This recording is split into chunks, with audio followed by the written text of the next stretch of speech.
But, yeah, it should be live. Or at least it should be as good as live. Yeah, welcome back to the stream. I am once again streaming from the depth.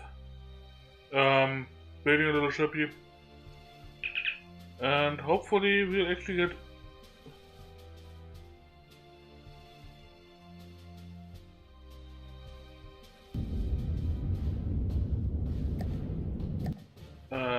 yeah, that's weird.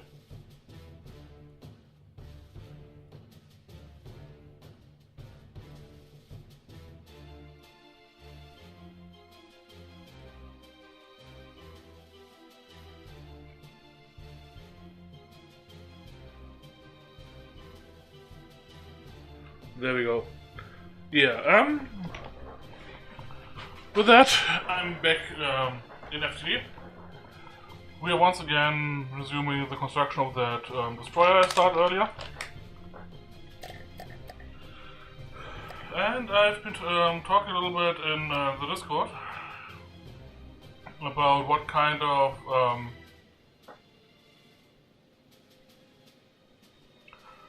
ship it should be, what kind of role it should fulfill.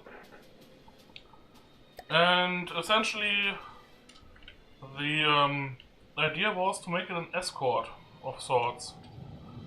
That is, it'll have a main weapon that's good at taking down small, fast, dodgy flyers. And it'll have a secondary that's using flak.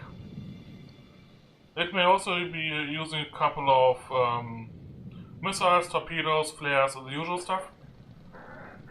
But primarily it will be using that main gun and the flex CRWS. Yeah.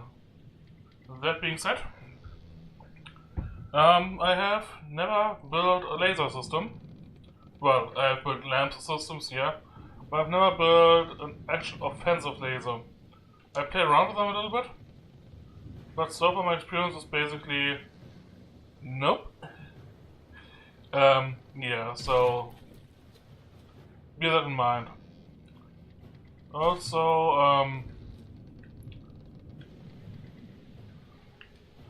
I'll start with the armor first, so I actually know how much space I got inside the ship. Which means I'll have to gut it first. As even the floor will be armored up. So I want a light rig alloy, 4-beam,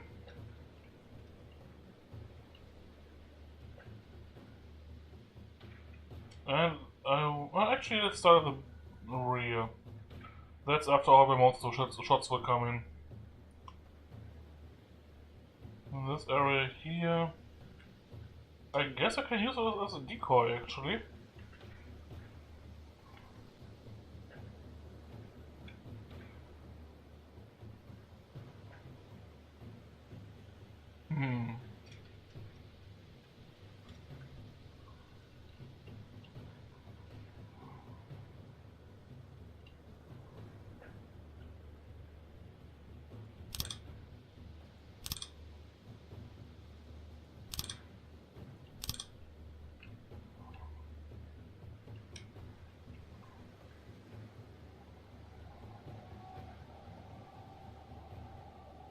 What's up with that?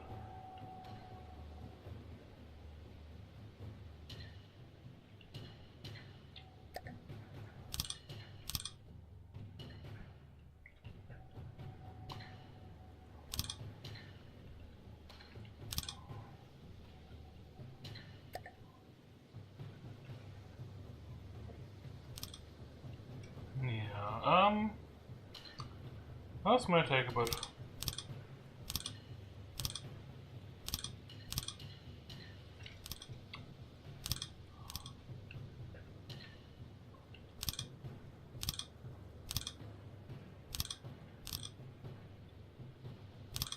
I'm using alloy for two reasons. One, it's fairly light, so my ship isn't getting top heavy.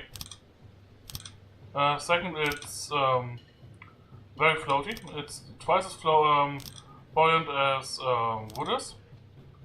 So even if my ship gets holed for some reason, for example, enemy fire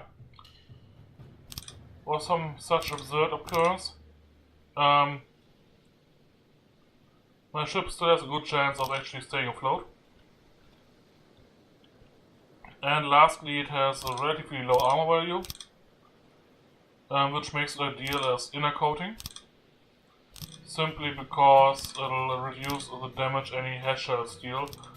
Head shells are special as they create a shockwave that travels through the target's hull, and once they hit air, they convert the last block, or at least the armor value of the last block they pass through, into the armor value for their own shrapnel. Which essentially means the higher your innermost armor, the more damage frag is going to deal. Sorry, Hedge is going to deal.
Almost done with the deck plating. Ah. What's fitting in there? A tow beam.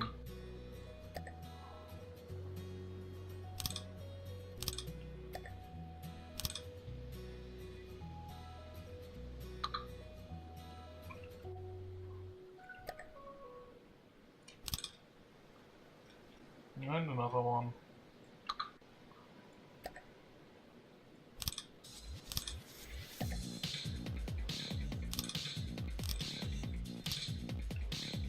If you guys have any good sources for music that can be freely used as a streamer, I'd love to have more variety. So feel free to suggest, recommend, whatever.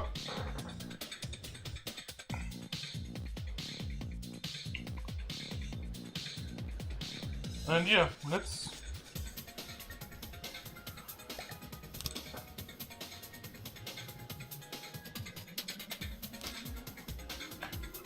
Okay.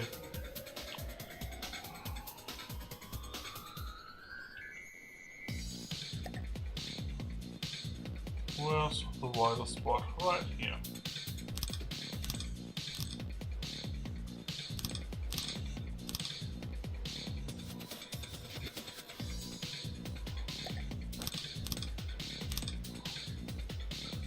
You may notice that I angled the flipped the inner armor 90 degrees to the outer one, which basically means that we got a cross, and if the outer one gets destroyed and the inner one gets destroyed, we only have a 1 meter by 1 meter gap, not a full beam.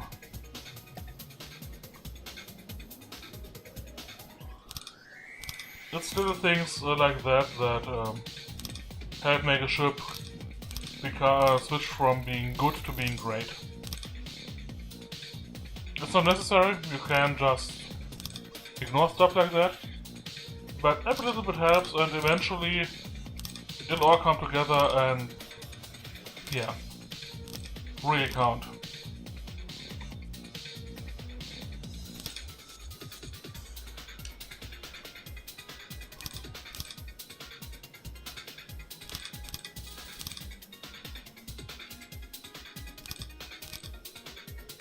By the way, this is relatively light armor. It's essentially a single layer of metal and a single layer of alloy. For anything above a destroyer, I would not recommend going that light. And even here I'm strongly tempted to put in at least some more metal around. Yeah.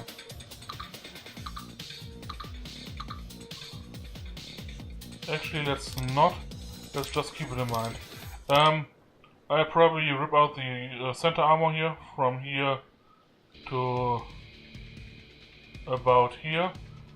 Add in an additional layer of metal and then add the alloy. That should, yeah, make the ship quite a bit sturdier. But I don't know how much space I actually need inside, so for now I'll just keep it simple.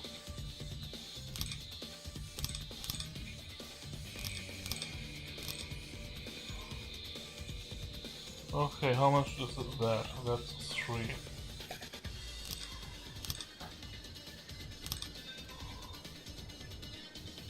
Not having the issue there. Nice. I'll be ignoring that portion for now. I may just put in a vertical segment and cut it off or whatever. Not entirely sure yet. For now though, I'll simply leave it as is.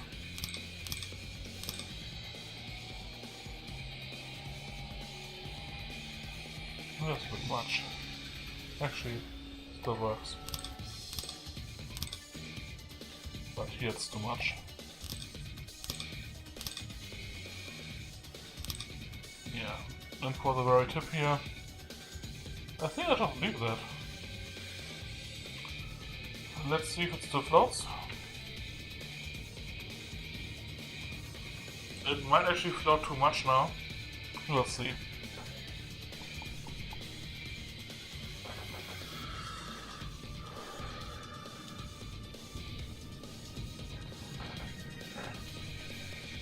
Yeah. Since I removed the PID, it's now entirely floating based on the alloy. So that will add in the pump again, the air pump. Yeah, I guess you can see that it's going to be quite hard to actually sink the ship properly.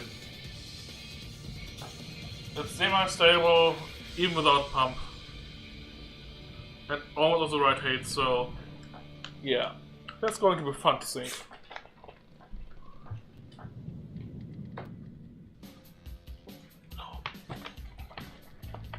Ideally, in order to make a ship really hard to sink, it should do exactly that. Be able to float on its own, even without using power or air pumps. Because air pumps only work in closed compartments, so as soon as you got a couple holes in your hull, they stop working. So they are not all that reliable. They're kind of reliable if you have many different sections in your hull. So especially for large ships, they can compartmentalize the entire craft into dozens of sections. Then they are quite ideal. But for ships this small, yeah, it's going to be hard to have more than just a couple sections.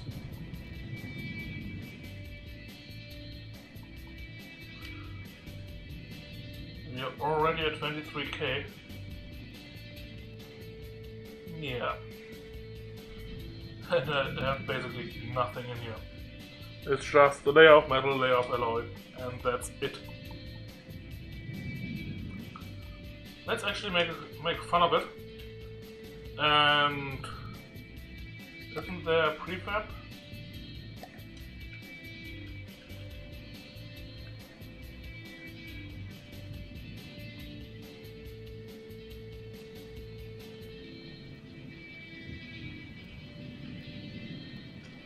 That's better.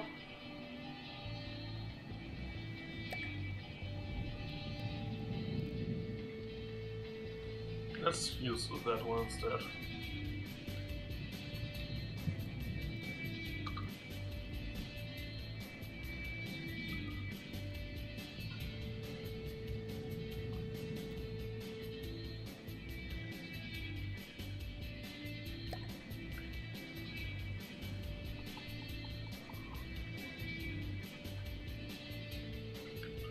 let's for now keep it quite simple. Usually I wouldn't do this, but actually let's do it properly. Where's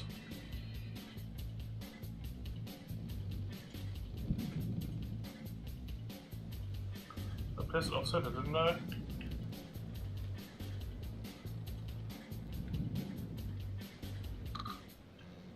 Yep, I did.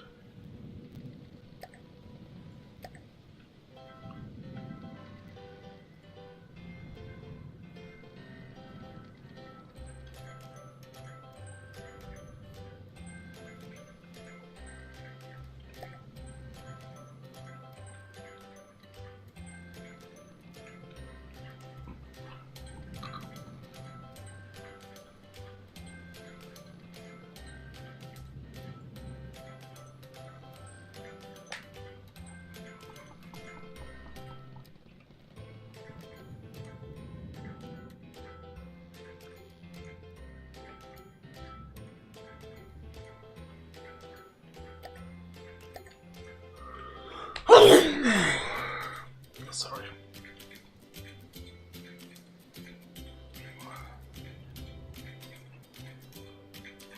Okay, it's already set up for the most part. I'm adding it to weapon group 1 and adding restrictions. It's flip restrictions.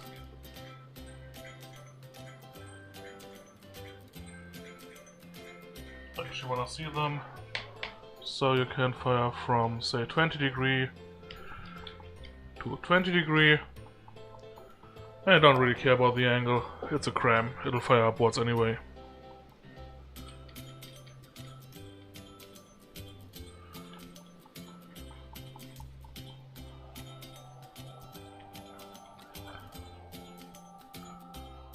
You'll also group 1. You'll also get firing restrictions. I also want to see yours.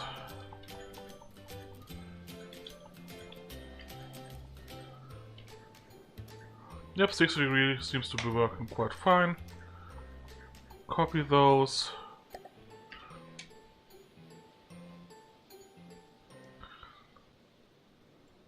And paste them.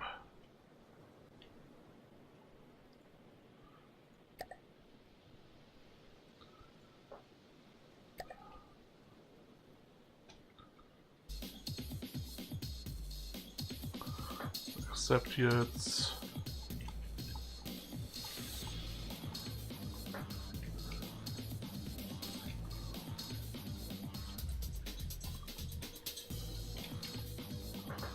yeah.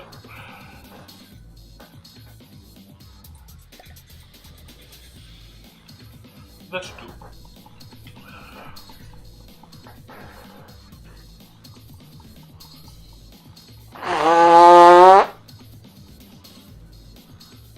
This is not what the final ship will be like. This is just me jumping around to get a bit of combat footage on the stream. So, yeah, let's add an engine. We don't need the full power one yet, so let's keep it on a beam. Place prefab, the small one here should easily suffice. Well, small might be an understatement, overstatement, whatever. Not be entirely correct.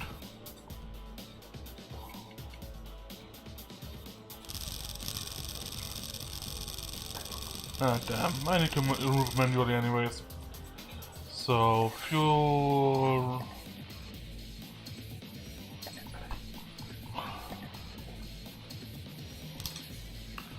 That should do for the engine. Even if it can't vent exhaust out of the ship, simply because there is no out of the ship. At least no exhaust port for outside. Should still work. Now let's make a little armor box.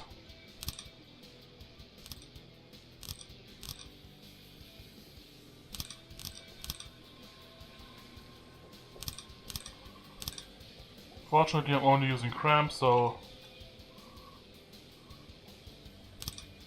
Should be fairly easy. Don't need that one. Yeah. Resources, ammo storage, box.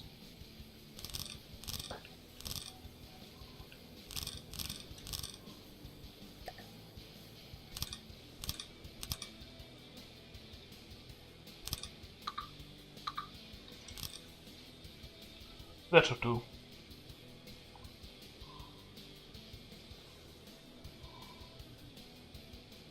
Actually, let's make it proper.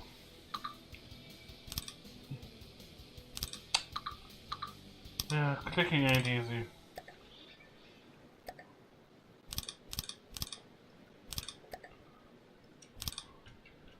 A couple of things you may have noticed. First, I left a gap in the middle and then wall on both sides. That's 3 blocks between the armor boxes, which means they won't detonate each other. Then I left a gap here, so we got the outer armor and the inner armor. That should help a little bit as well. At least against armor penetrating stuff like hash, heat, all the good stuff. Then I need an AI. Doesn't need to be a bright AI, just a present one. So I'm going to use that one. It needs to be able to send and receive data. It needs to be able to at least spot something on the map. And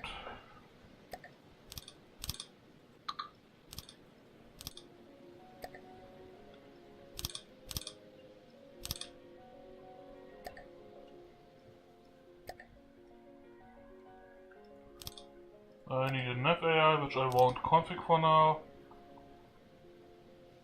And anything else is just extra. It would make it better, yeah, but whatever. So with this,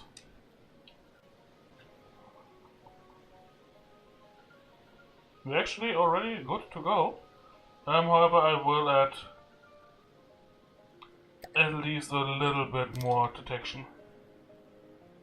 Detection equipment, passive radar there, and a 360-degree camera right there. I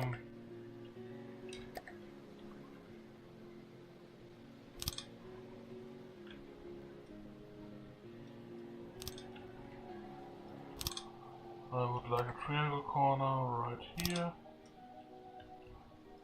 and right here.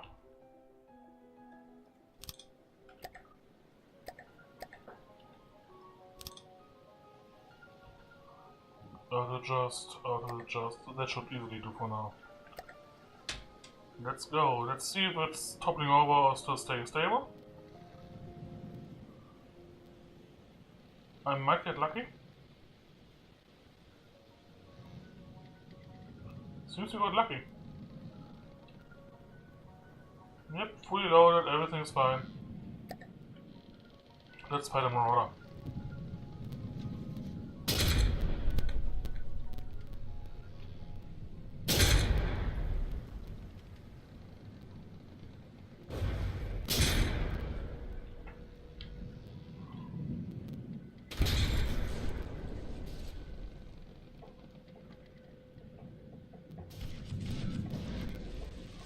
Those crams are crap.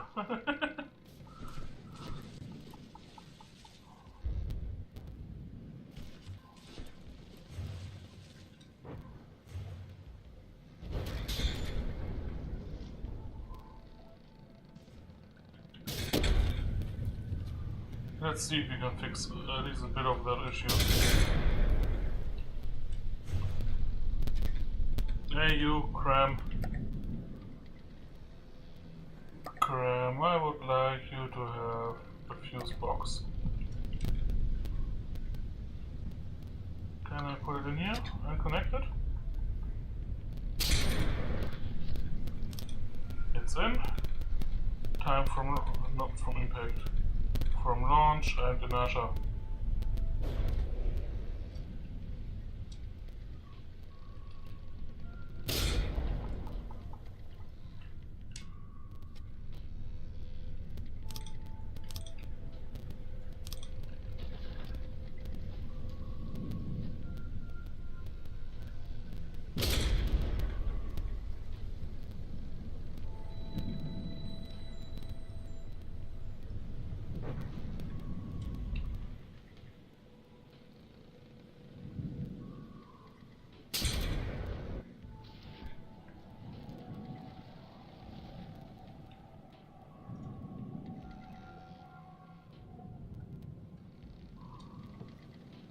The inertia fuse is so the shell doesn't bounce if it hits armor that's too high. And the time from launch is so that if it hits near the target, like this one, it should still blow up. Ideally it should blow up a little bit closer to the target, but that's because I messed up. One, it should be maxed.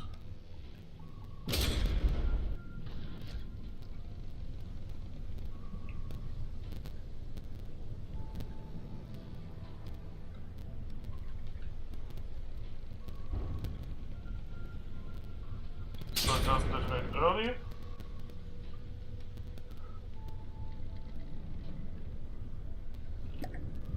And then your laser targeter. Luckily I can just slap that one on. I personally like to give it a small delay. Not much, just a little bit. Because that way the shell has a chance actually hitting. And won't detonate early, thus wasting its entire kinetic potential.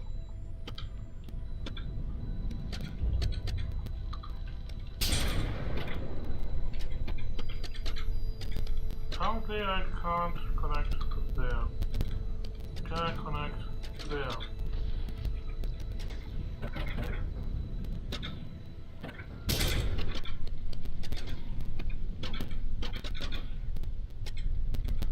Nope, I can't.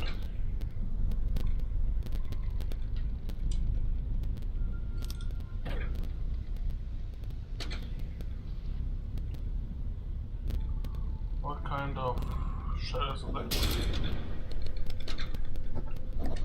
Except from the exceptionally bad Tetris.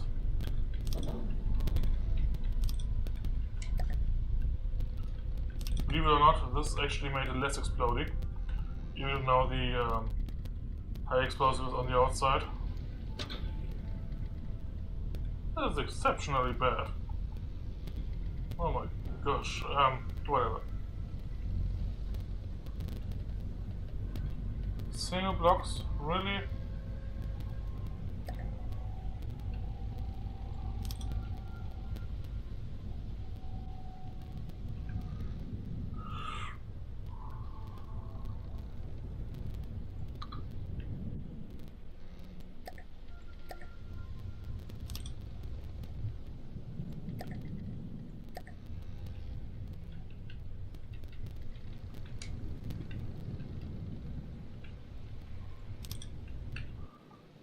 So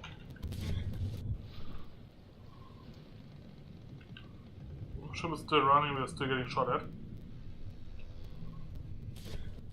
That's not exactly what I wanted to see. So, Math AI. Why are you running?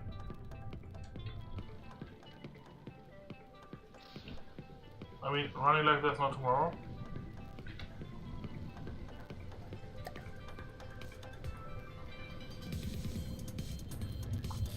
Ah, that's why.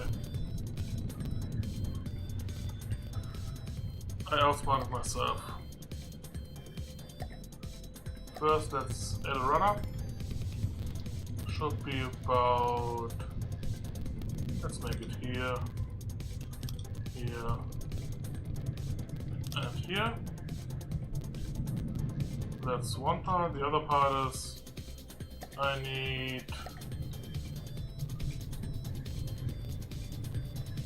a couple SCBs.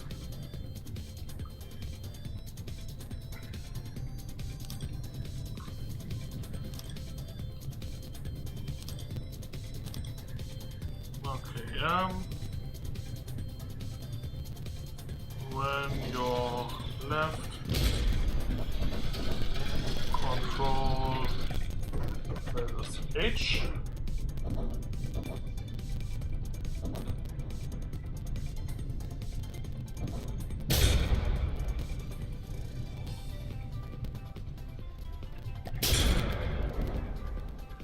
Then control to your Right.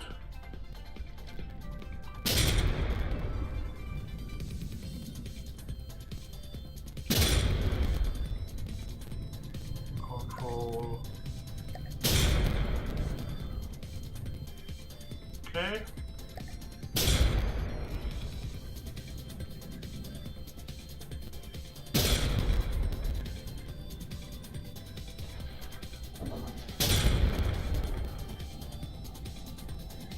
Go forward, control, that's you.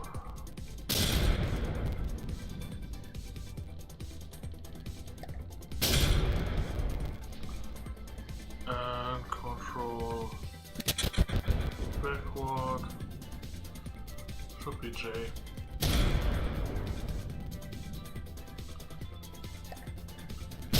Let's see what it's doing now.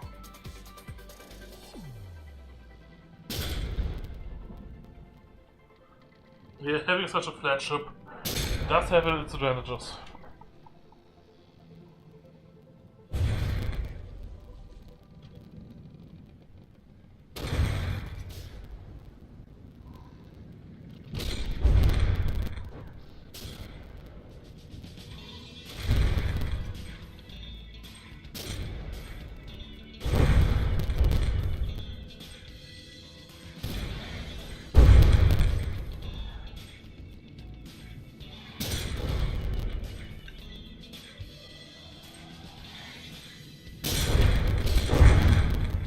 That was way too close.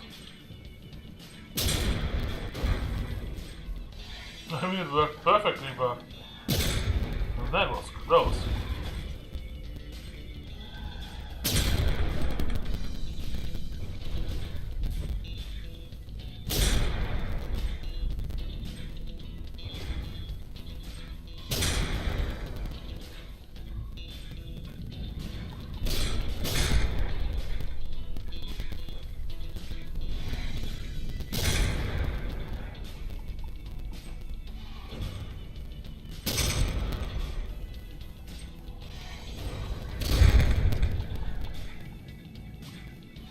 This should keep me a little bit further away from the target.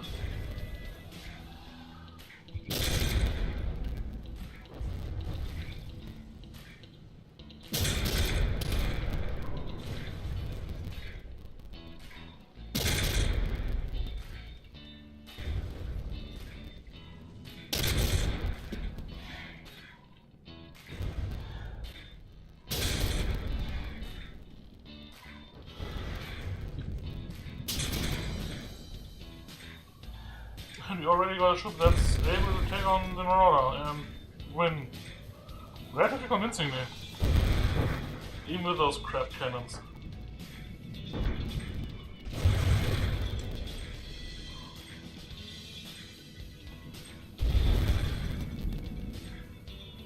Yeah, that's actually... Yeah, at least to something decent.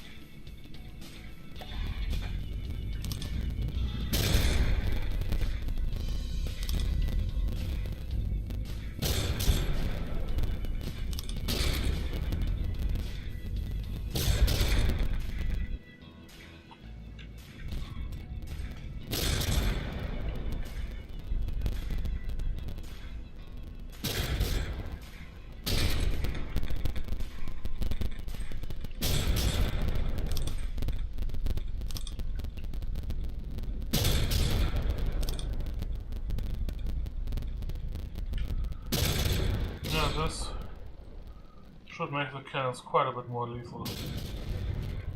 They're still absolute crap, but... And let's fix it twitching. It's getting on my nerves.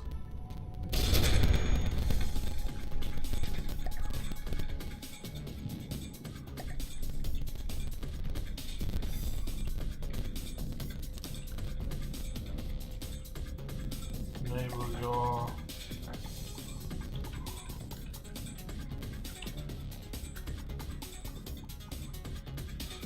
That should fix the twitching.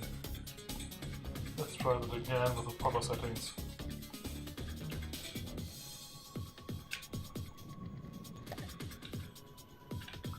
Please only one round at a time.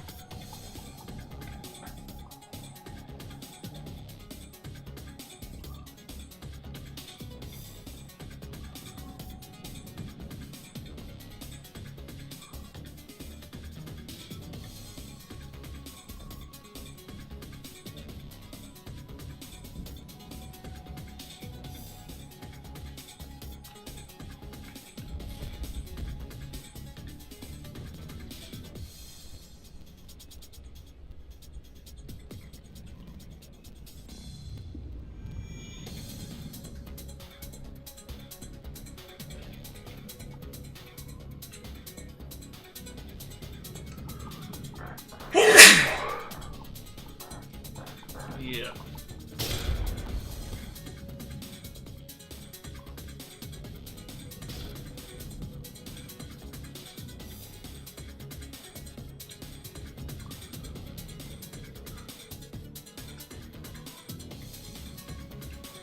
Cram duels.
Yeah, with this I would be perfectly fine against the Deep Water Guard.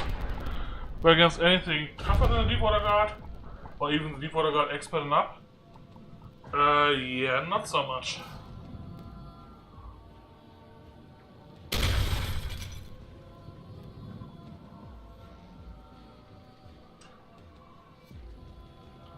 Apparently I managed to kill the engine of that ship.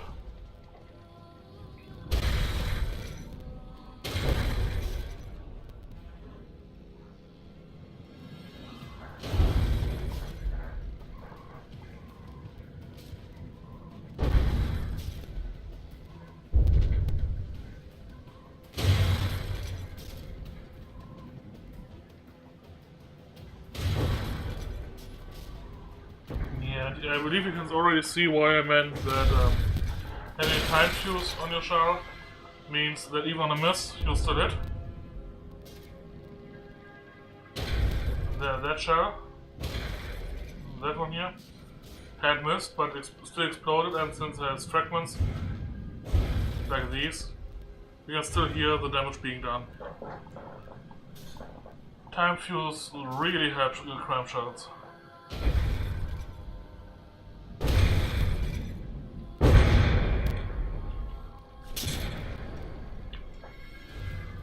Actually see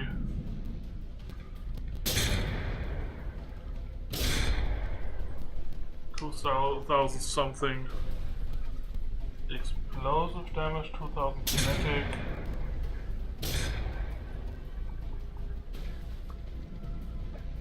and 4 armor piercing.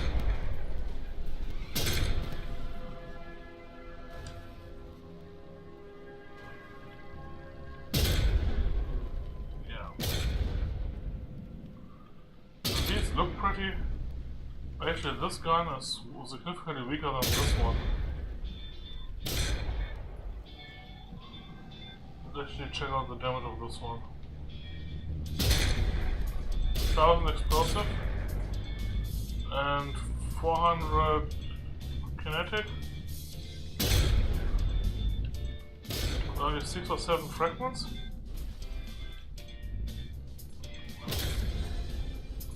Yeah, I'm putting this one.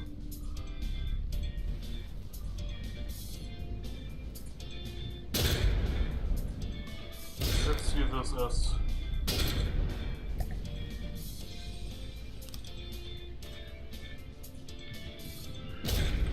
pure frag.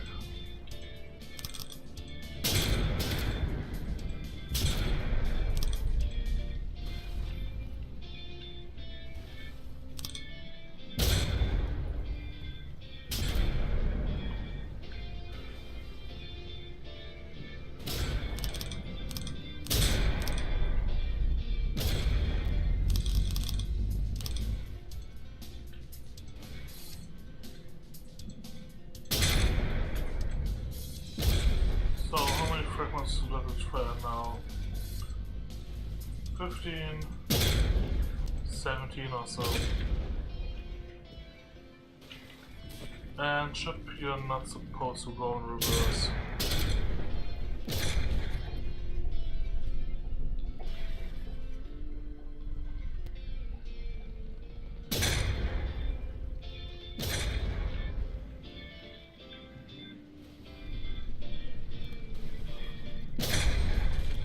And while we're at it,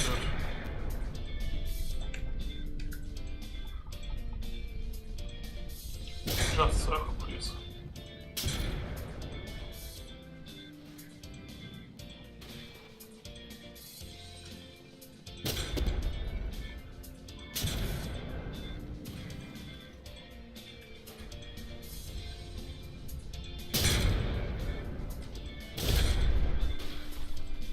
Most propulsion is facing backwards.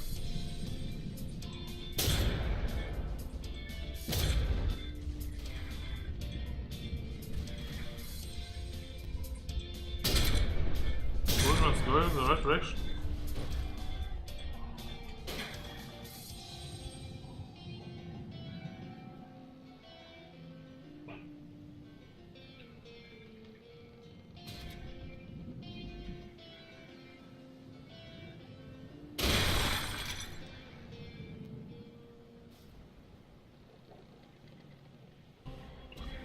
And the new fractals. Less impressive, but I believe more block scotch actually killed.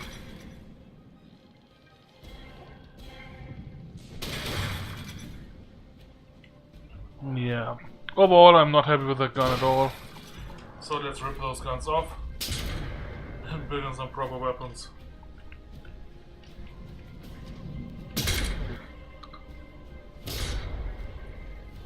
Take more to the crabs. Yeah.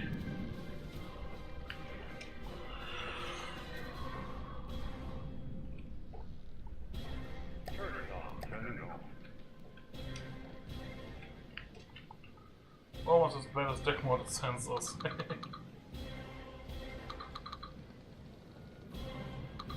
Usually you want your sensors as protected as you can have them, because without sensors you're blind. So yeah. Having them in a vulnerable spot like that is not a good idea.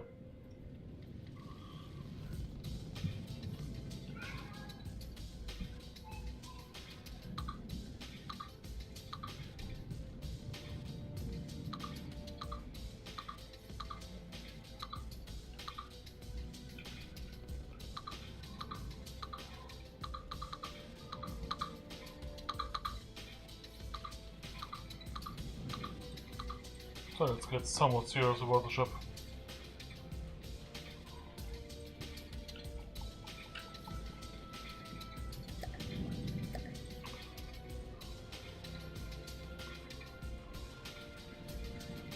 Not the safest place to be, but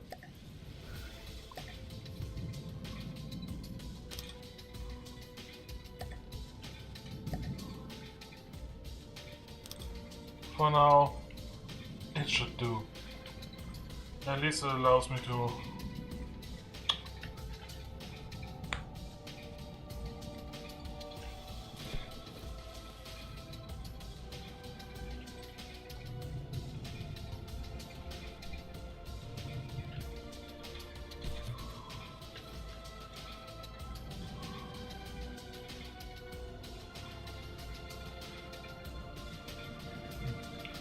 chair is too far back.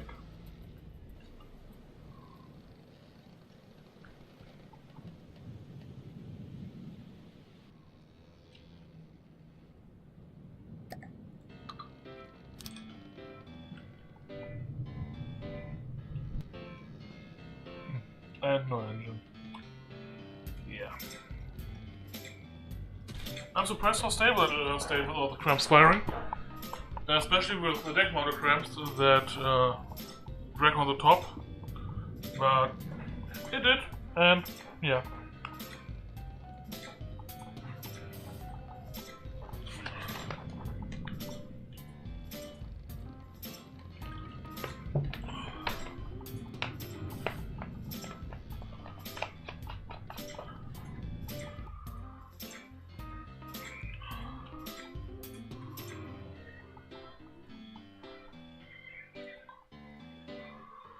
So, pro weapons.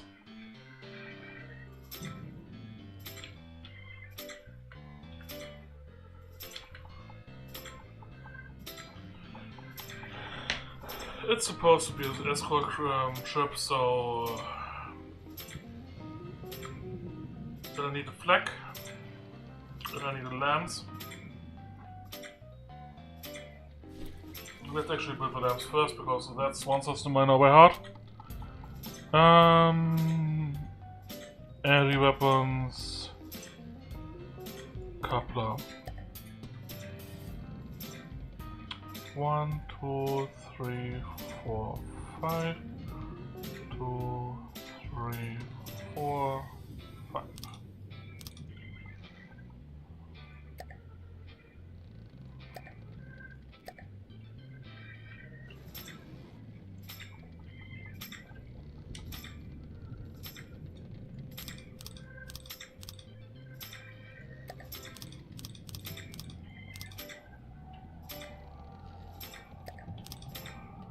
Okay, I got 4 storage cavities, so that's lots of power. I want mirror mode, thanks.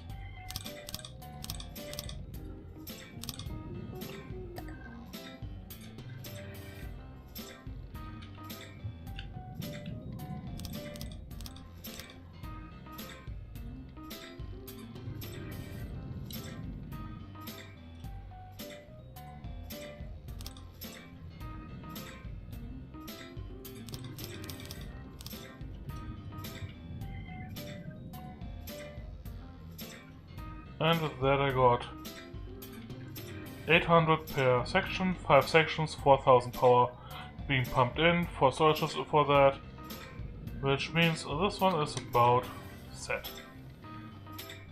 And then I need multi-purpose laser, and we got the lamp system already ready to go. Yeah, lamps can be that easy.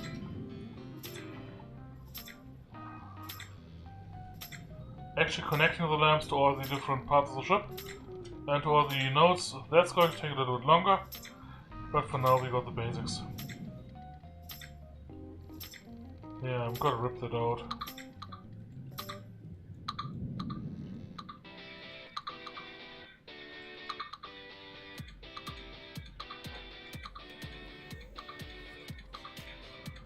Because that's where the main engine is going to be. Place prefab. I really hope it still fits in. It fits in easily.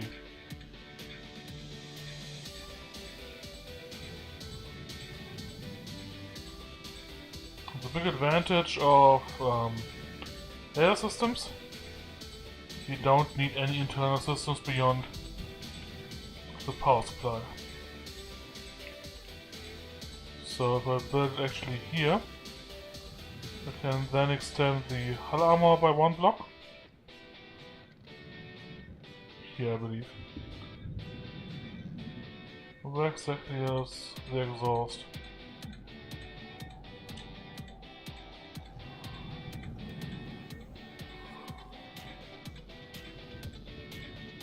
There it is.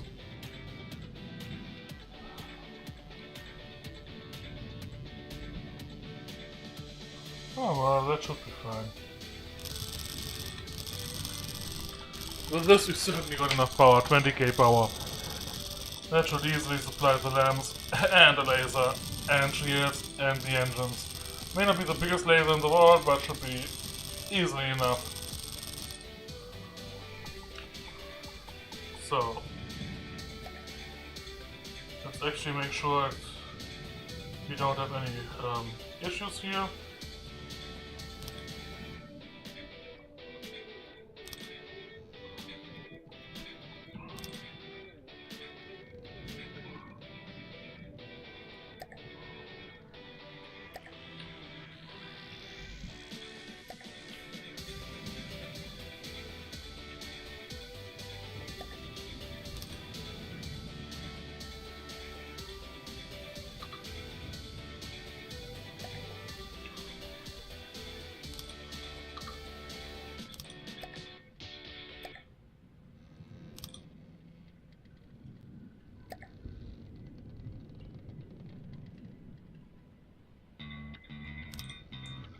And we gotta connect to the outside. I placed it so it's venting the exhaust out of the hull in the bottom center. In the bottom, so that is going to be hot, really hot. So any infrared missile or torpedo will head straight for that.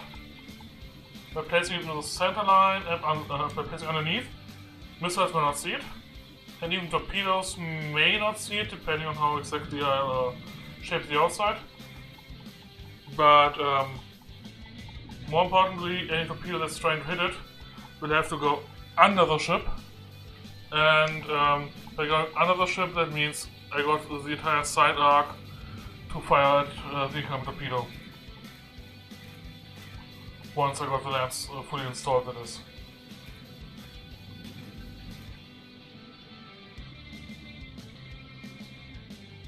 And we are still floating perfectly fine. Please note I have not yet added even a single air pump, and still we are perfectly fine. And even stable.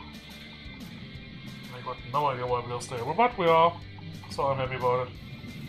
We got a little bit of ammunition. If we are going pure laser, then we don't need it, but I at least intend to have some simple laser secondaries, and those need some ammo. And having excess ammo really doesn't hurt the fleet, so... Oh, and we will be using torpedoes and flares. For that we actually have a little bit too little ammo.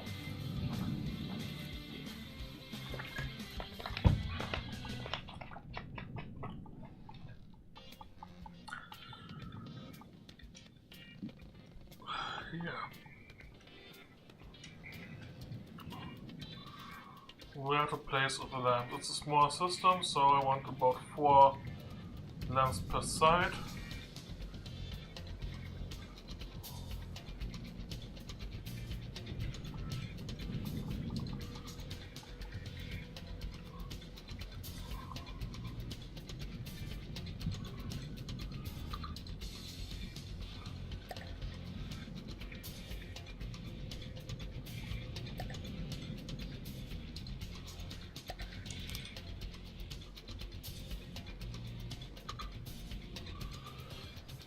I want one here.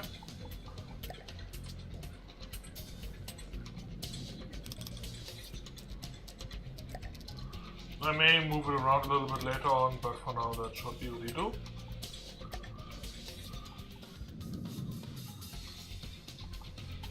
Then I want one straight here.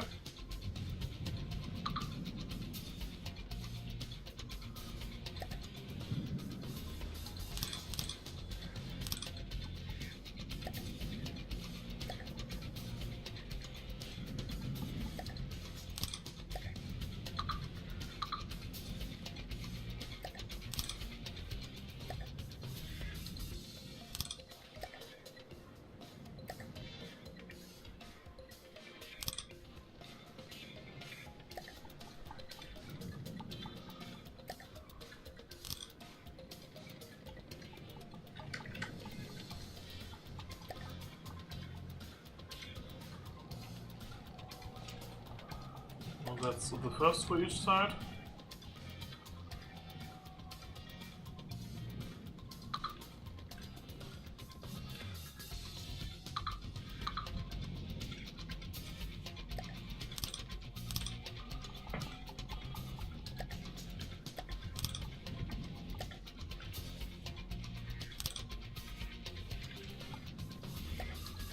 The second for each side.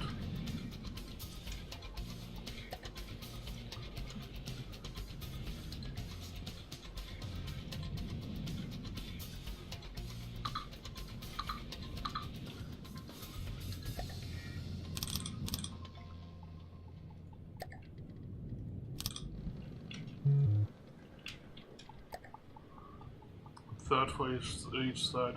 I played around with lamps quite a bit, and one of the things I noticed is placing too many lamps nodes overtaxes the lamp system, draining it of power quite quickly. So you'll you usually want to pace yourself and place enough, but not too many nodes. A rule of thumb that works quite nicely is having about one lamps node thingy per K of power that's being pumped into the system, able to fire at any given incoming missile. I'm having a little bit less here, so I hope that my lamps actually still work quite decently. I want a connector here, here, and here.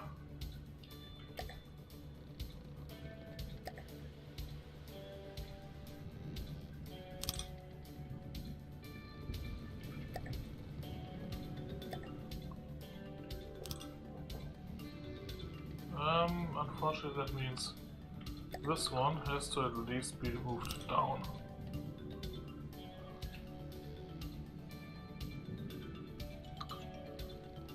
Or in.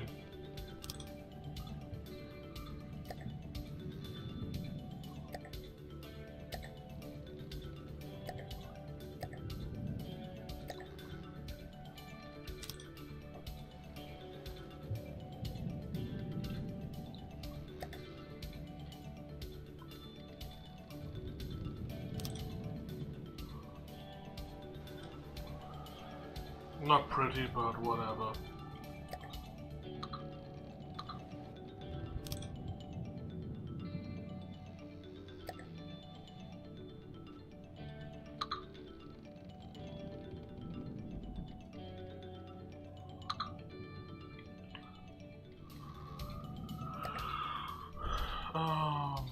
Metal bulk, 2 beam there, inverted corner there, beam, block there, inverted there,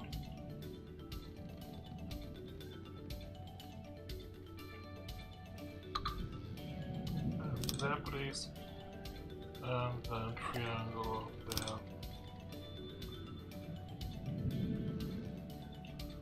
And regular down slope there. That should fix it. And you should be at 100.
Yeah.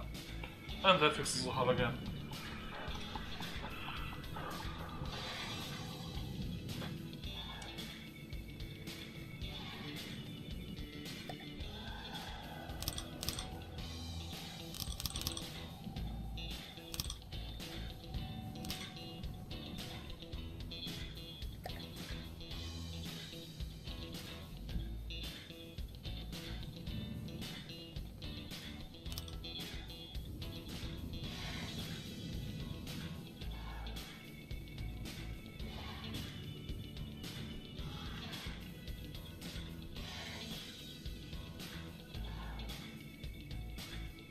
Ideally, once I connect this up, it should just be running.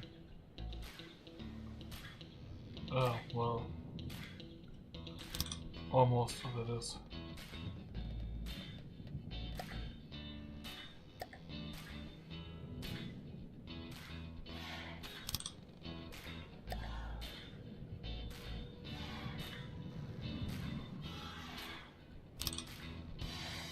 Wrong.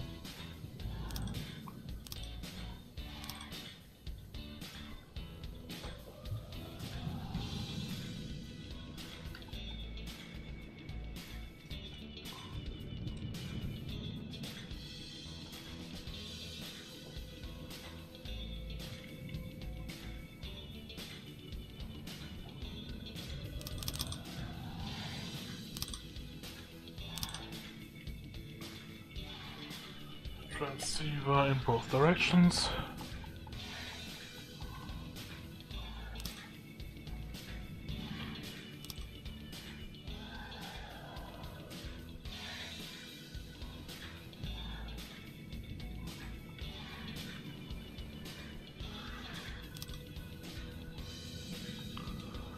And with that I got all the lamps nodes connected. It's not the perfect setup for connecting them, but it's a working setup, so whatever.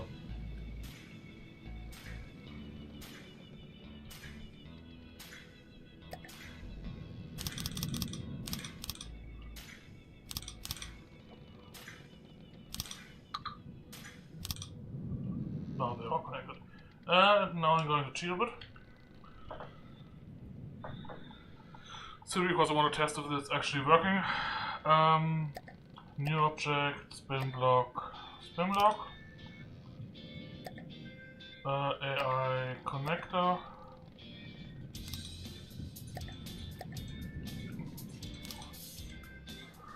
and another connector on top of that.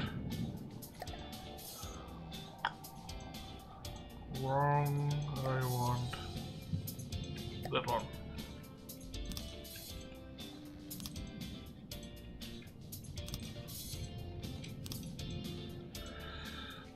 So objects can look through the hull. Yeah. Hello Angler, hello 11 Bravo. Sorry for not responding earlier to you. It's going actually quite fine. Did some random testing against the Marauder with some high-mounted prefabs from the game. And currently I'm working on the lamps. It's fully set up. I just cheated in some motion detection.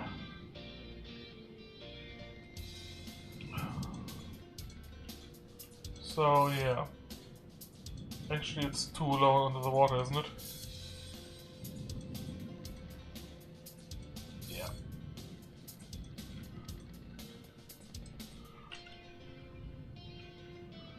So much to cheating. In which case I'll do it properly.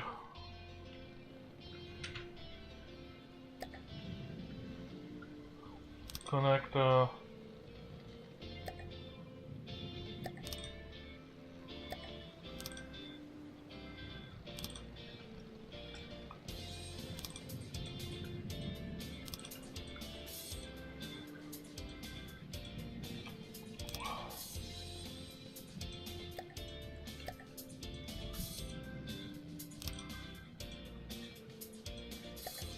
For now, actually,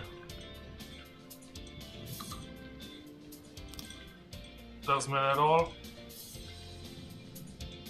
And like this, if we... Let's kill the... A good ship for testing that is actually Karma, because it's shooting a lot of shells, but the shells do basically no damage.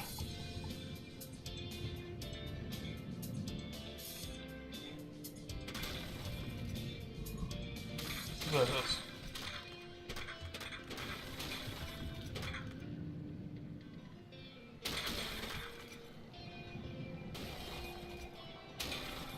And once again I got... Yeah. Can't work if there's no fuel.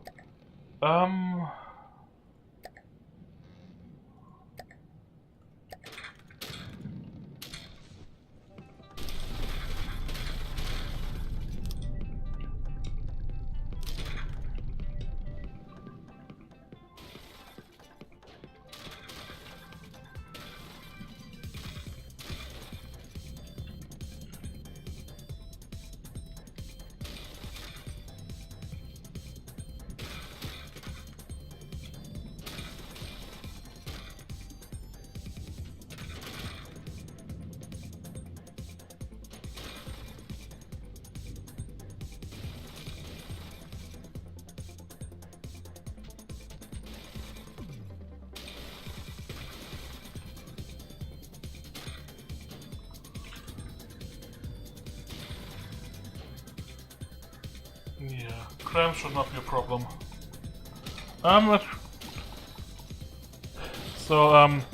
Yeah, mission warners do not work underwater. My bad. I had hoped that the spin block clipping them would have ignored that, but apparently it doesn't. I rarely do that, only for testing, so yeah. There's that. And currently I have the lamp set to 100 meters. The longer the distance of the lamps, the less accurate the beams become, and the more energy is wasted. And since lamps are meant to fire in short bursts, they are basically based around their storage capacity, the energy storage. The more energy is stored, the higher the damage. So, yeah, you want the storage to be as full as possible when they actually hit. Whoa! They actually managed to deal damage and hit.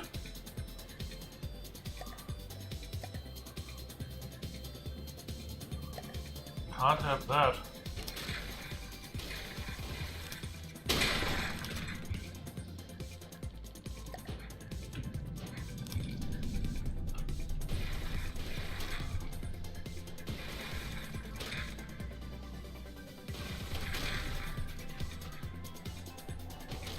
Yeah, essentially this little ship should already be able to take out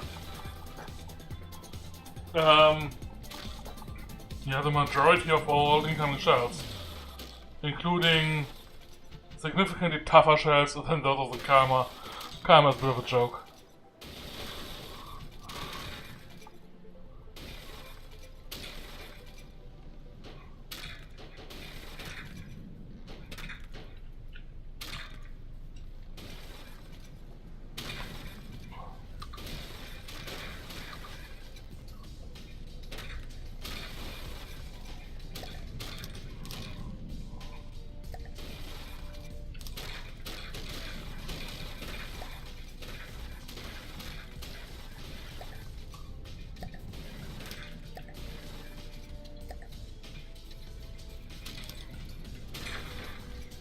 Yeah, and with that, we should basically be immune to cramps. At least, cramps of ships of the same weight class.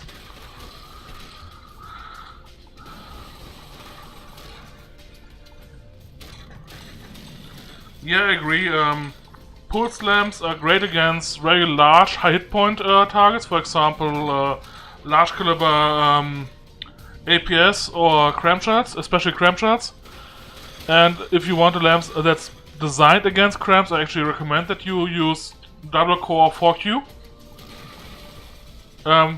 Double core so you get fire rate, 4Q so you get damage per shot. And yeah. But for the most part, Zero Q or continuous lamps tend to work tad better, since they waste less energy per shot.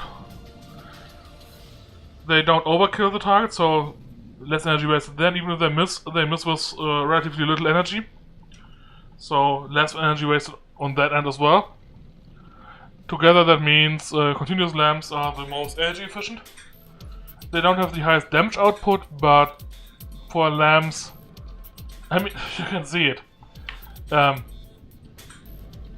It's working just fine. And that's not the most complex or powerful lamps set up in the world. Let's actually destroy the enemy and put in something a little bit bigger.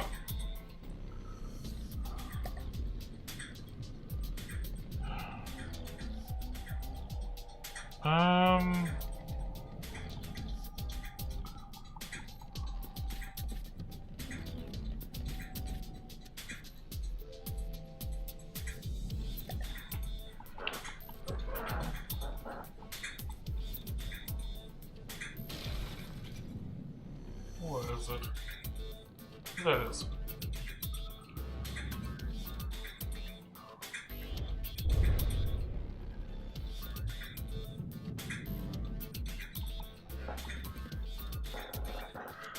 The ship currently doesn't have any PID for stabilization, nor does it have air pumps. It's currently floating entirely via alloy. It'll be raised out of the water a little bit via air pumps, PIDs, raw stabilization, all that stuff. At present I just want to ensure the ship can float and stay stable without using power or air pumps. So that's hard to actually sink the ship later on.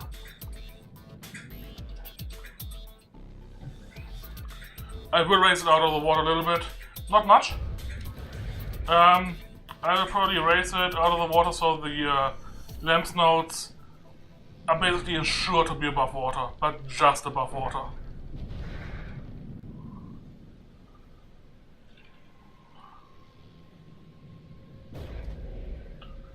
Yeah, I would say that's actually a decent test right here. Versus Starboard, which isn't the weakest ship. It's still an easy design, but whatever. Got a decent amount of cramps, got decent size on the cramps. And my ship is just saying, nope, don't care.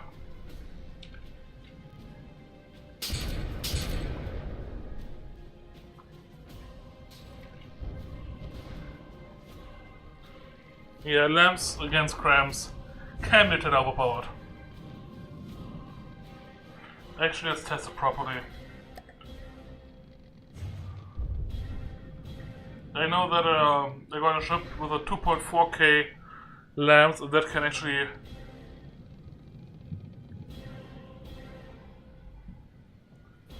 take that without letting a single shell go through. So this is 4K lamps. It should actually do better.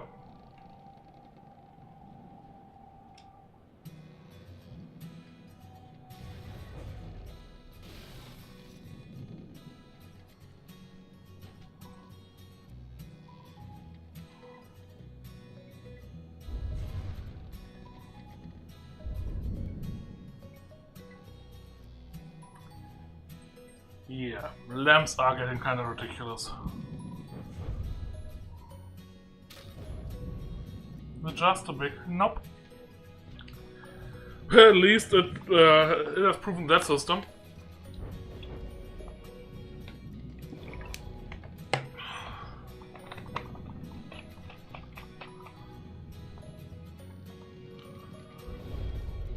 I agree, Flak is great with missiles.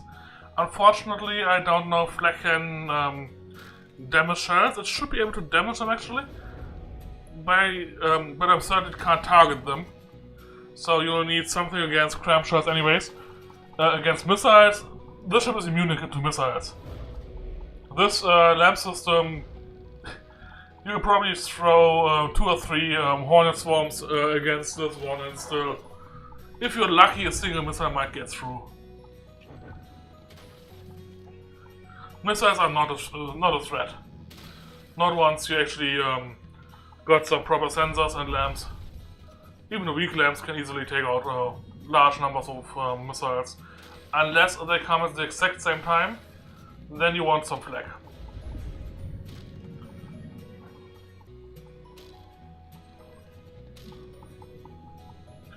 This ship will actually also have a couple flags, but those flags will double as anti-air, with primary role being flag, because this ship is going to be a fleet escort, which in turn means it's meant to A, survive, and B, help the fleet. If it helps the fleet, it'll have flag guns, and it'll use a laser to snipe small flyers, drones, and all those is fast, hard to hit targets. It probably won't have the highest damage output, but should last quite well. And yeah, should help out quite nicely.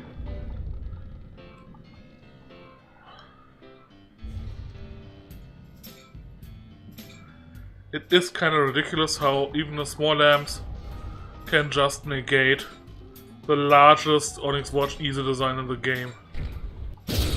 It's not like it has a lack of cram cans or anything.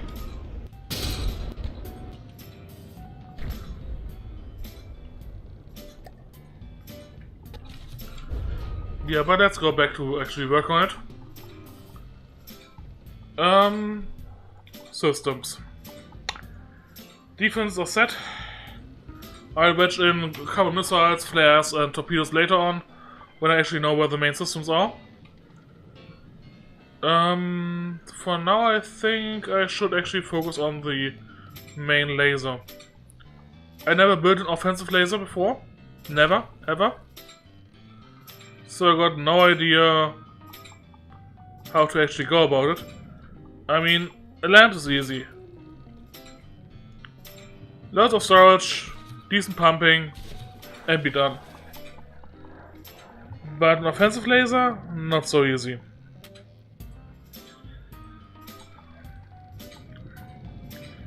I probably want to pump about 10k into the, make it 8k, easier to math, into the system that's 10 cavities. I want some storage for more damage, say 5 cavities for damage, so 15 cavities for that.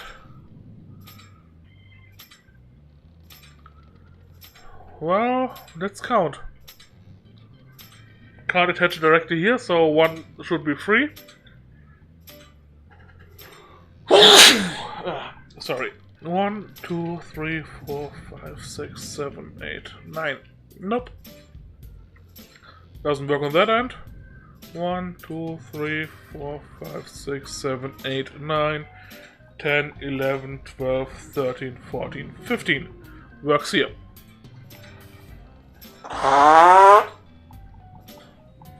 Sorry, as I was saying in the one of the other parts of today's streaming series, I got a dust allergy, and yesterday I was cleaning a little bit, so my allergy is acting up. I'm not actually ill, it's just running a nose and sneezing are the primary symptoms of my allergy, together with a little bit of tiredness, exhaustion. So, yeah, my nose is going to run all day, probably tomorrow and the day after as well. But I'm not actually ill. So...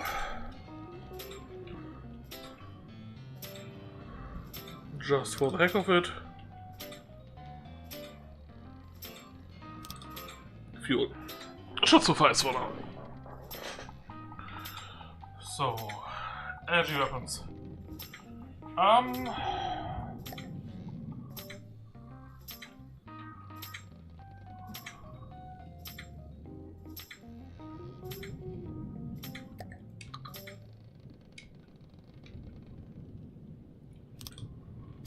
Once again, energy weapons, multi-purpose laser. Right here. Actually...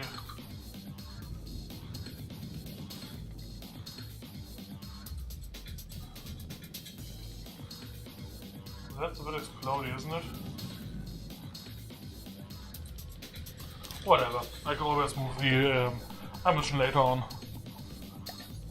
I want a connector here.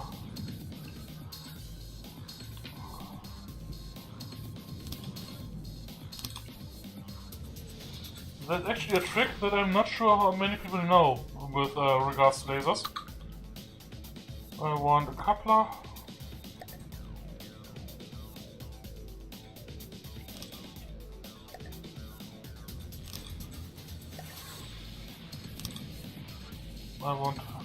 I can share those. My bad. Coupler. Then I want a couple fuse switches.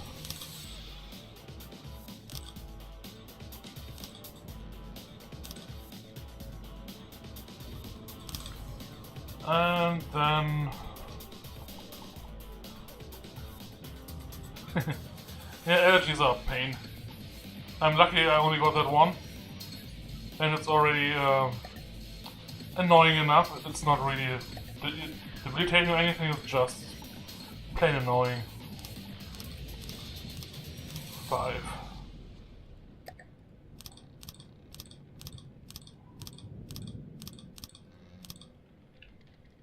Oh, discounted by 1. Whatever. Should still work out nicely. Actually, let's ignore that.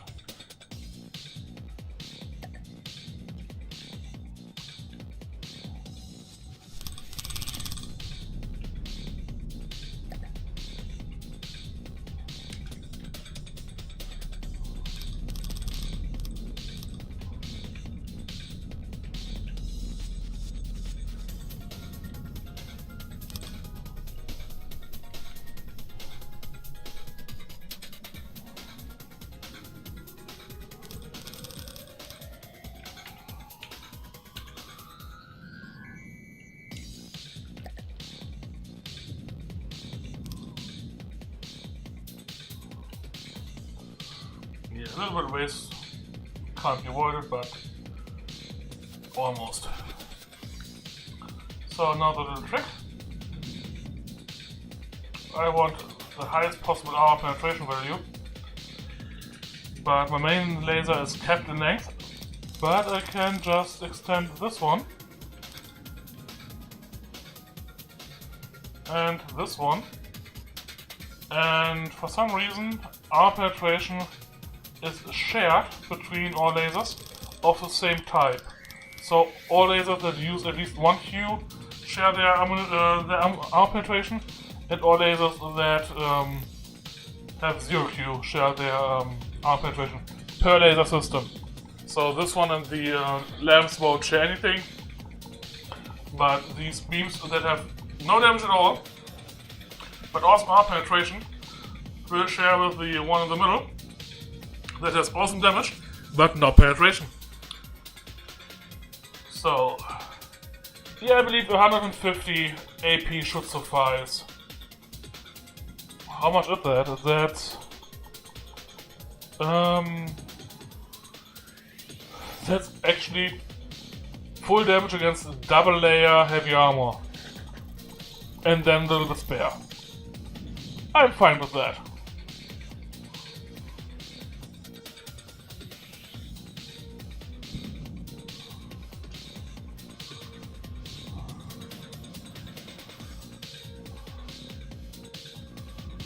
So,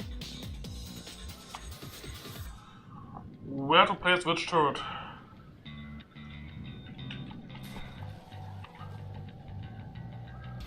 Yeah, I think I'll raise the rear area a little bit, then put the laser on top. Leave the front area a little bit lowered, and with a flag on it, it still has a decent firing arc. Not full around, but still mostly. That should be fine. And I can use this area here for internal turret space. Yep, sounds fine.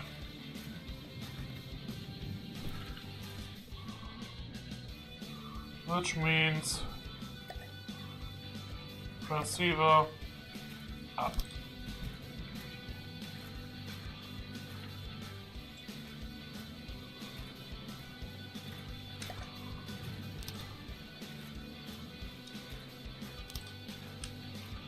route here. So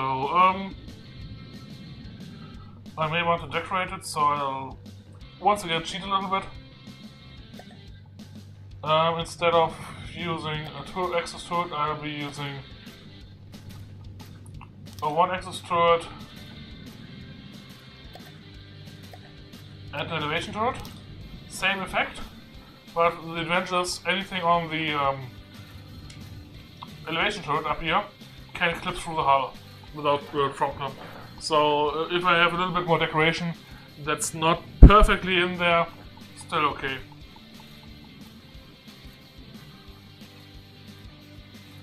So I'll need something here. Energy weapons, where is it? There. Transceiver. Connector.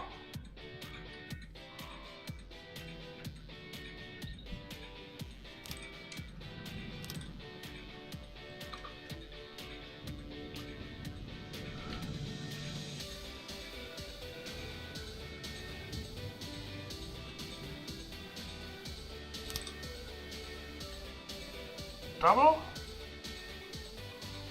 Let's go all in. So, combiner.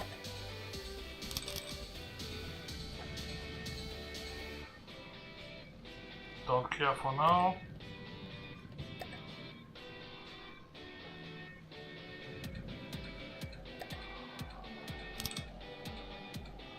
Wrong ones, these ones.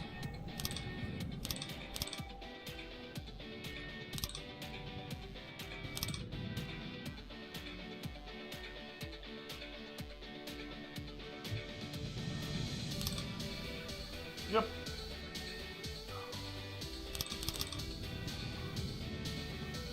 Actually, on the 2-axis I can leave it at this actually.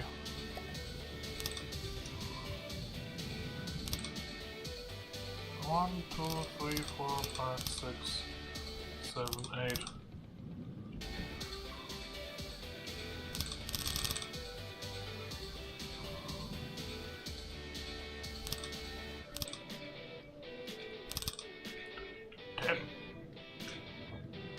Not the greatest system yet, but whatever.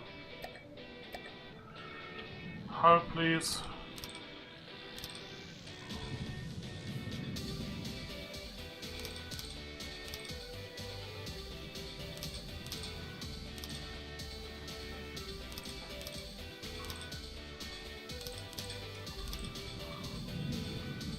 Yeah. Just to ensure it doesn't get shot off too easily. And it should be connected, and it is connected. It's very weakly connected, but it is connected.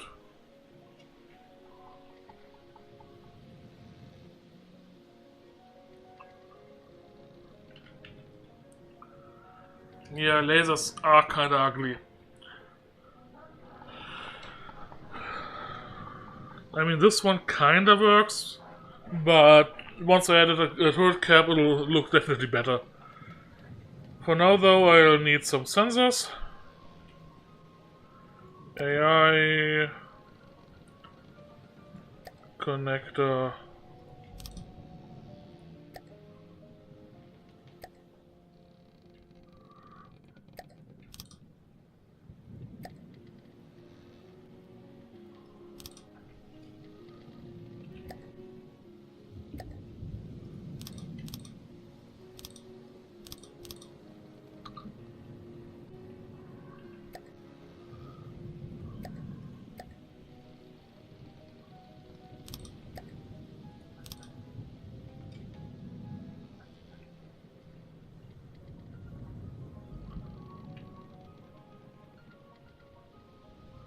That's the main weapon system.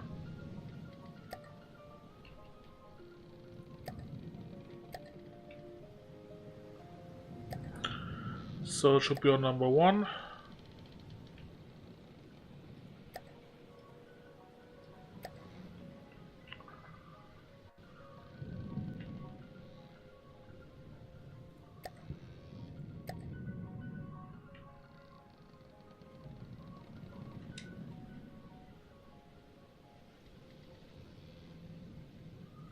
So. And with that, at least manual control should now be working.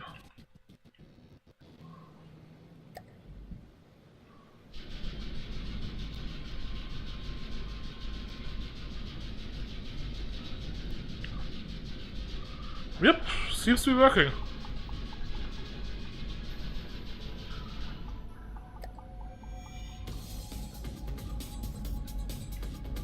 Let's actually add some sensors on top for better AI detection.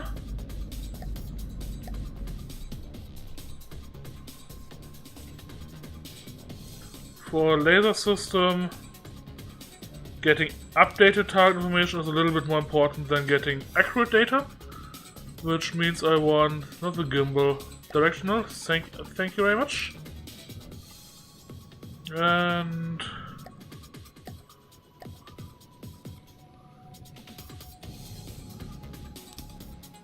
so let's go into the hull, add the dummy AI again.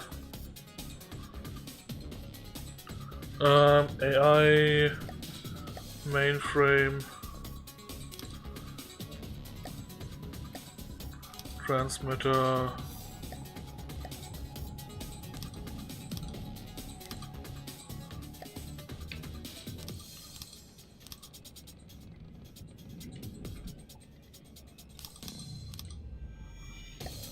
I personally always like having a spoofer on board. Works underwater, works all the time, and gives the AI at least a rough guesstimate where the enemy is. Certainly better than nothing.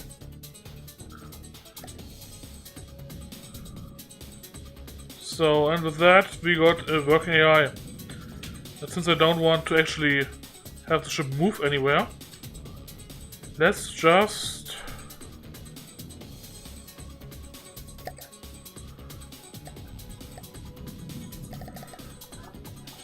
see what happens. Maybe I should add a local web controller? Just a thought.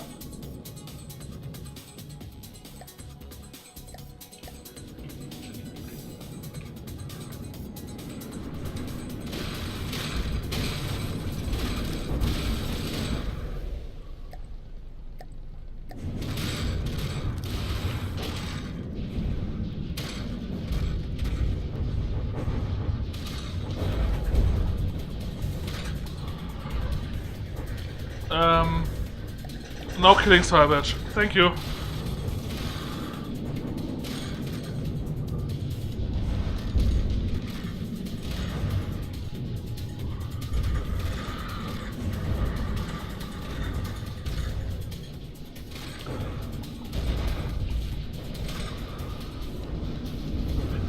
Yeah, it seems to struggle a little bit.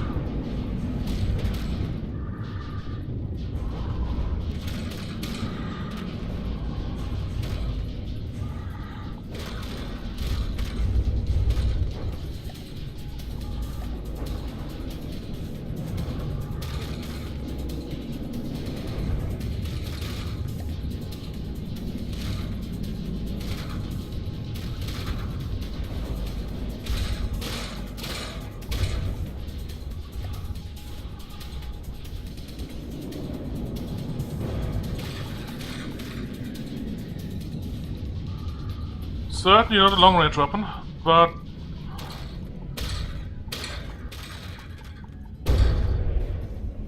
and that's disabled. Fucking spam.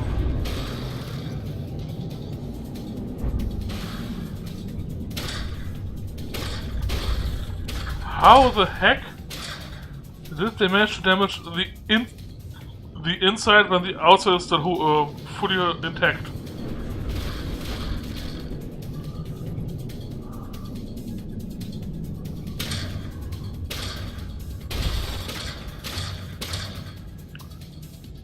Yeah, for some reason they managed to damage the inside without damaging the outside.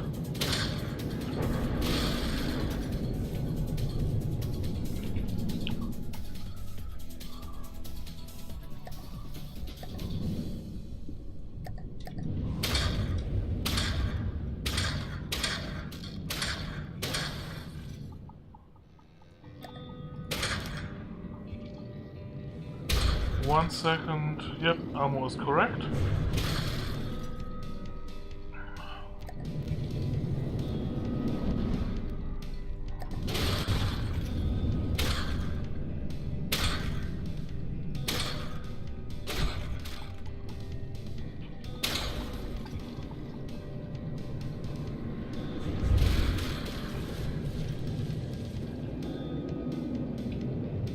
And let's repair. I want my laser back, thank you very much.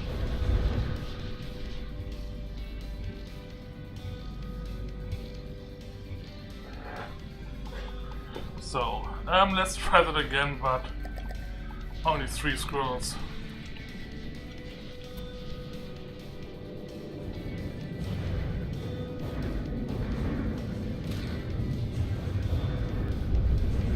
Yeah, I would say the squirrels are kinda dead.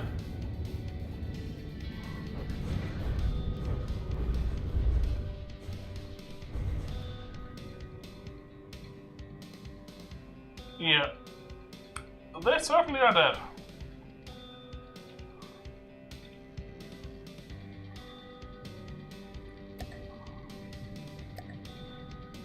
What's the fury?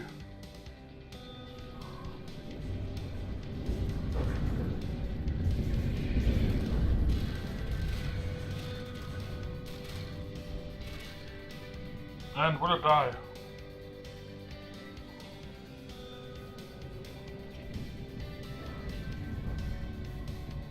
Let's actually add some proper sensors. Can't target anything with those.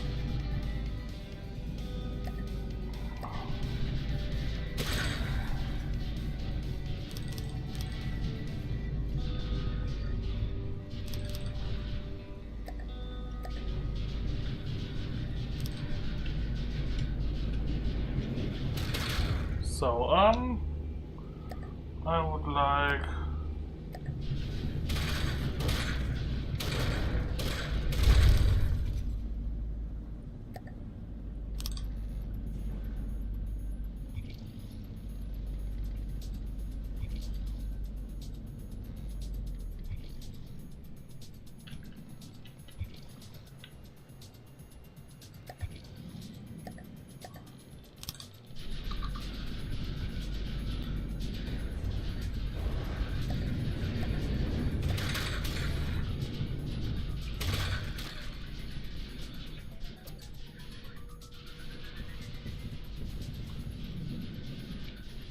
Yeah, that seems to be doing significantly better than before.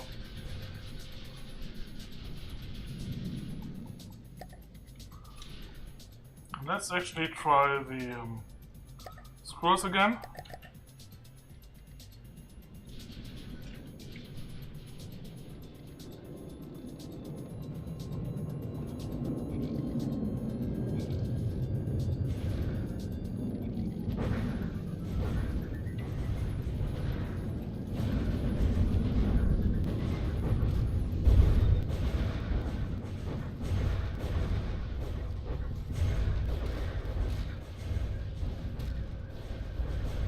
Yeah, I would say it's gotten a good bit more accurate. And then let's try the Steel Strider Fury again. Yeah, it's significantly more accurate.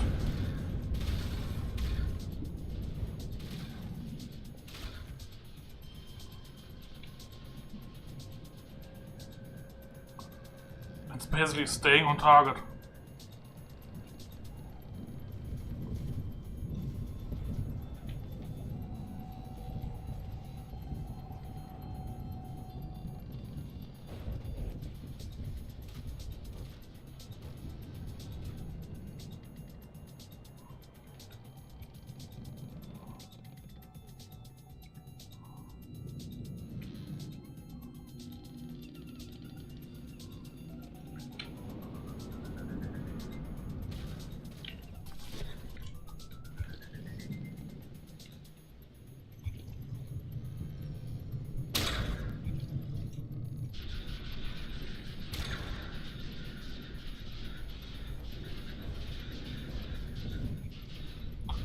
Ah, I got laser shields.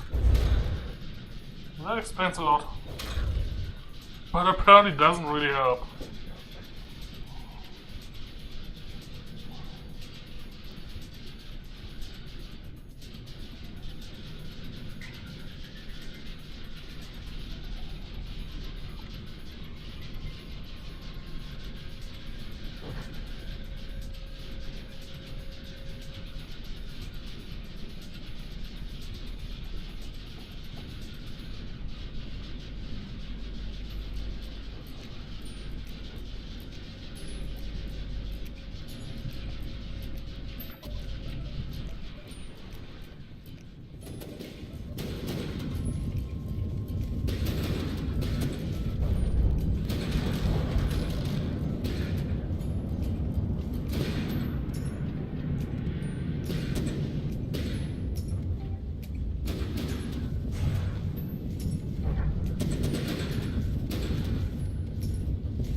Yeah, it's smoking up.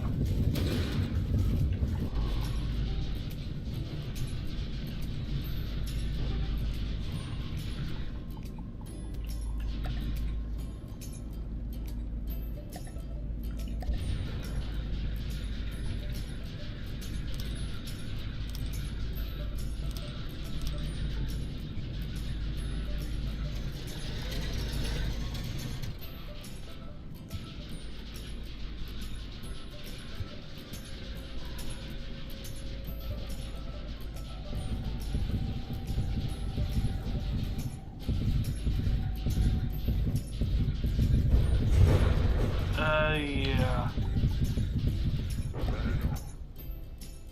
Thanks. But, nope.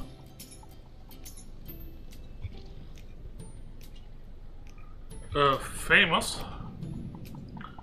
I've been on a couple, YouTube videos lately and my designs have been around a bit, but I wouldn't consider myself famous actually.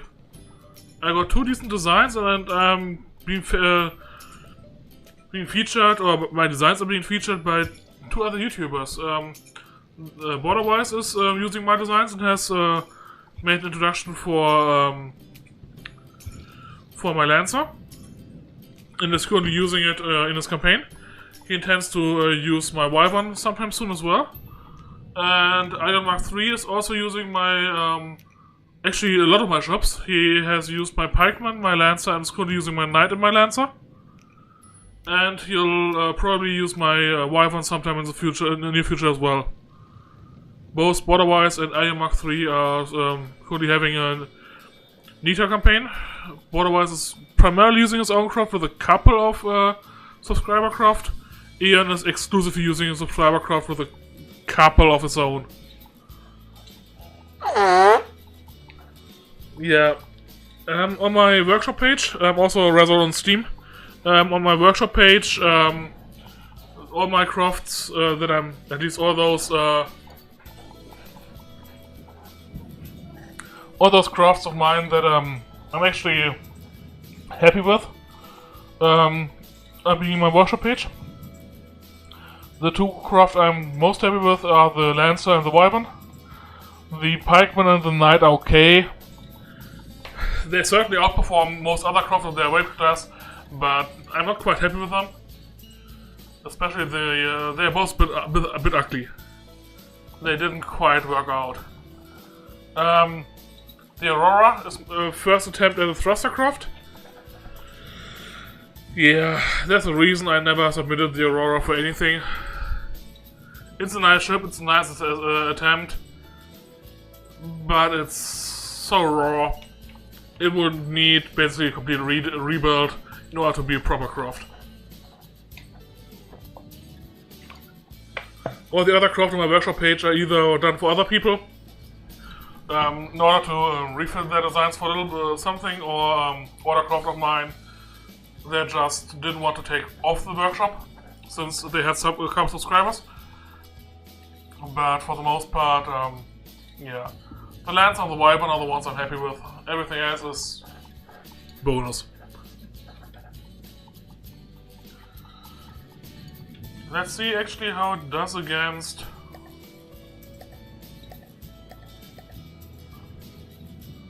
a ship.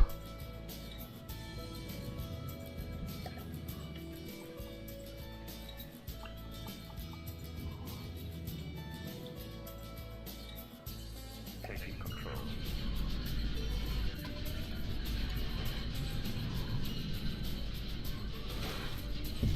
Yeah, it certainly needs roll PID.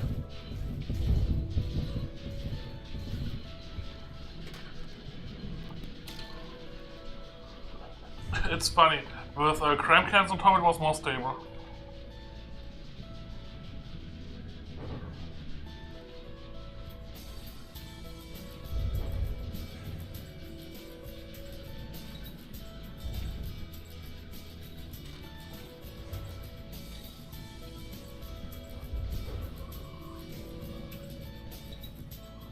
So let's see what it's actually doing to the ship.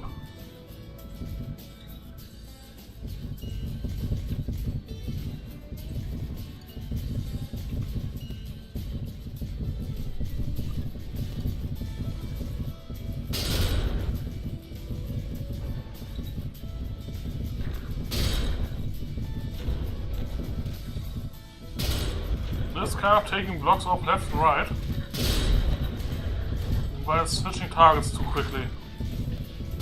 So let's fix that.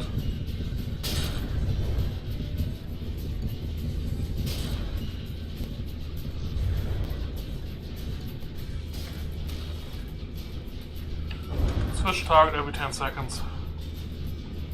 And why are you targeting random blocks? Thanks.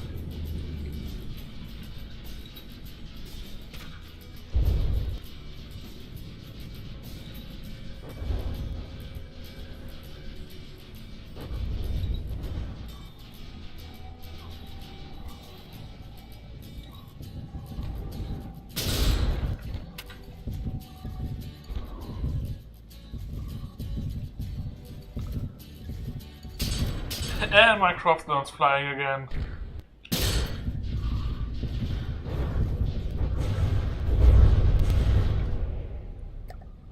I really need those PIDs.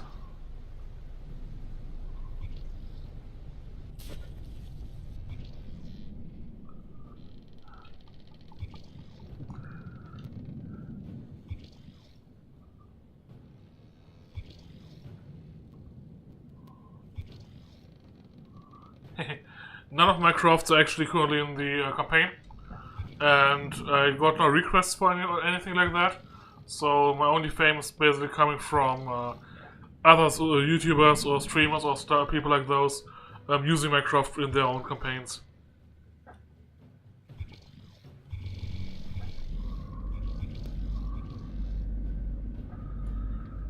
Yeah, I would say that was actually a surprisingly decent test.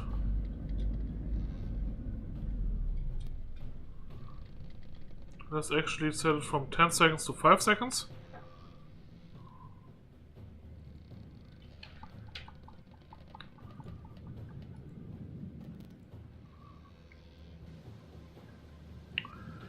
And put in at least a slapdash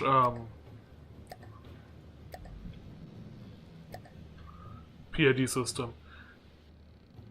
It's basically just annoying me too much.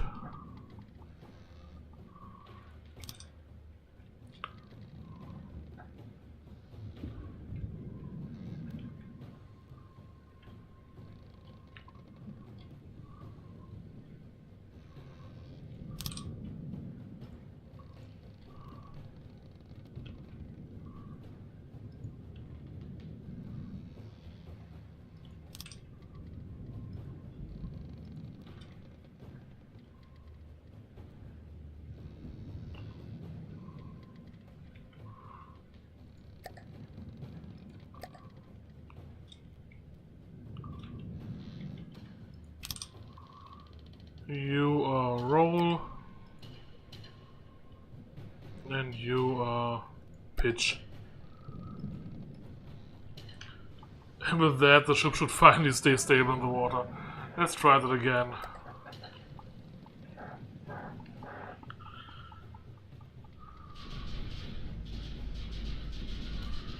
That's way better.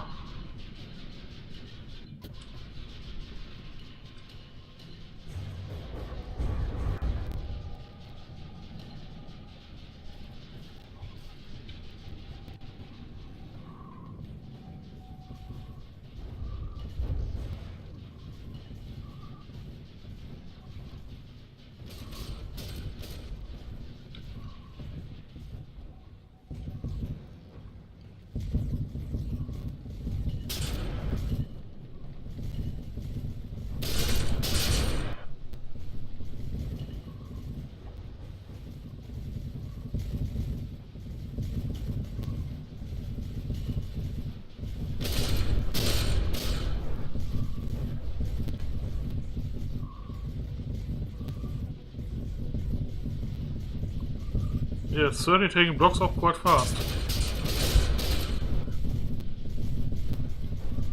And raining fuel quite fast.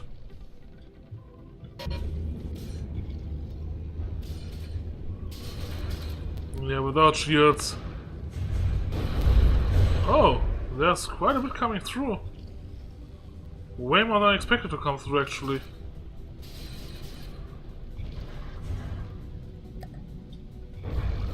That's strange. My Lancer with the 2.4K lamps can snipe all of those. This ship with the 4K lamps can't.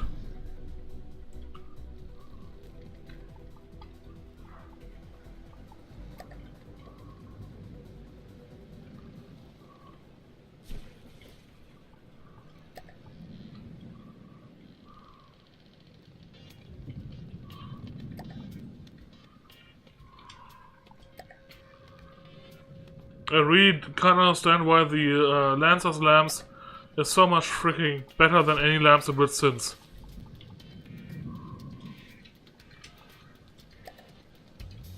I mean, this lamp has almost twice power, but it's half as effective. What?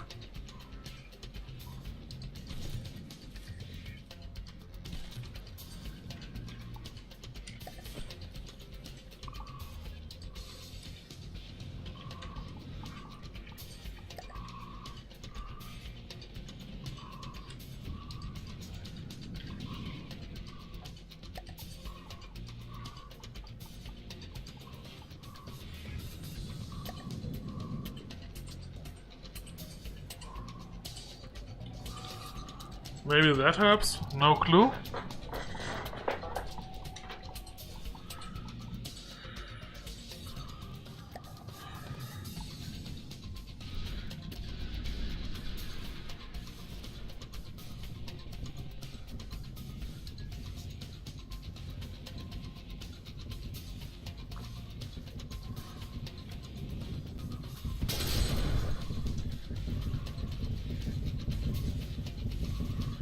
Yeah, that's kind of melting.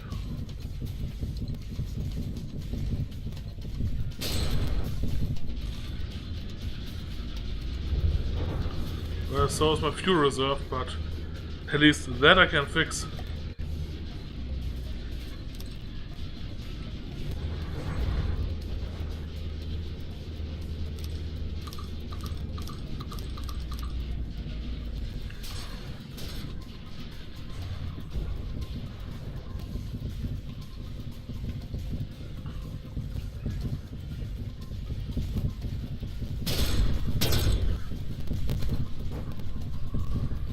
I want an off button for the cram smoke. At least a debug option for the sandbox.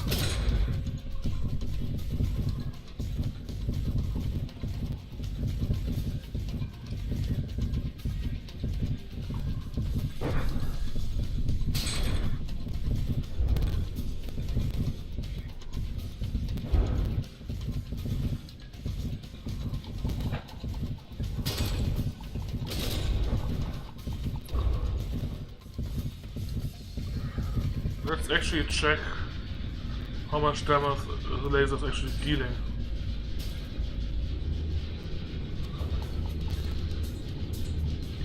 That's a bit low.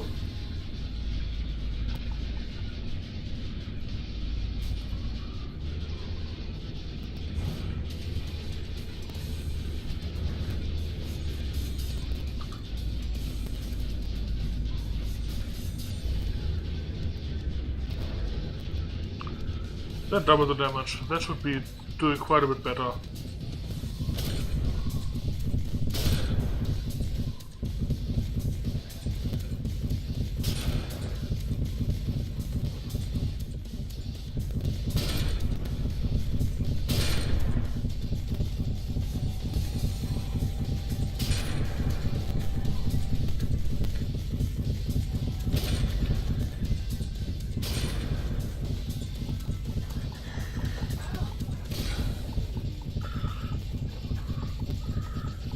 So, just out of curiosity, how did you guys actually find my stream?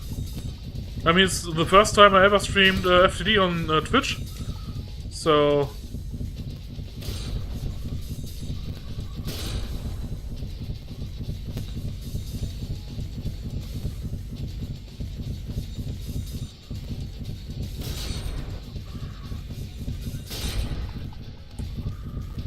speed of 50 meters per second up to 17, almost 18, so they say 60 meters per second stable.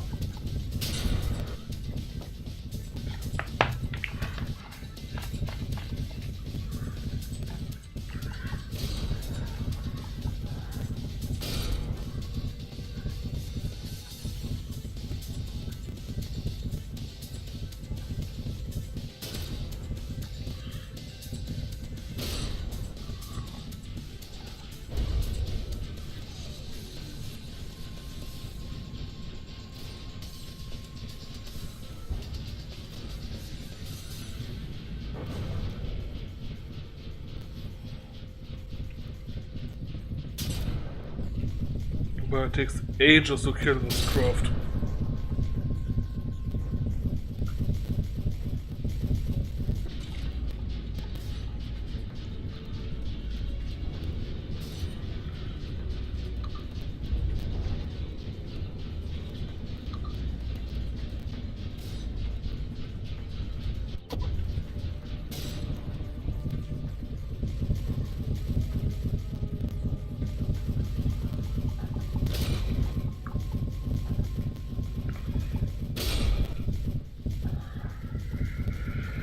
Yeah, Laser versus the Deepwater Guard, sorry, the Onyx Watch is not the best apparently. Yeah, the Onyx Watch have the most block spam in the entire game. Let's actually try that again against the Squirrel.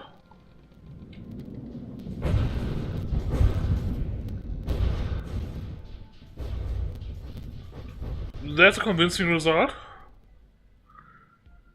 And against the Fury.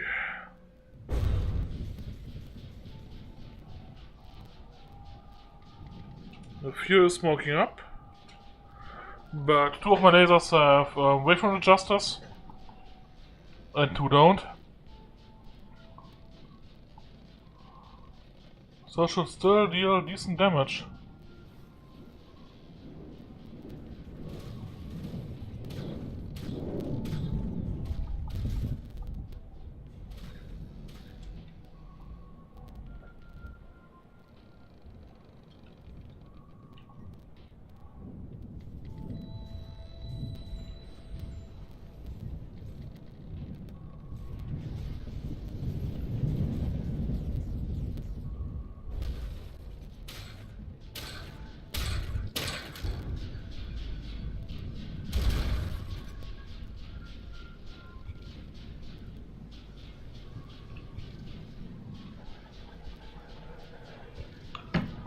It's still pretty dying.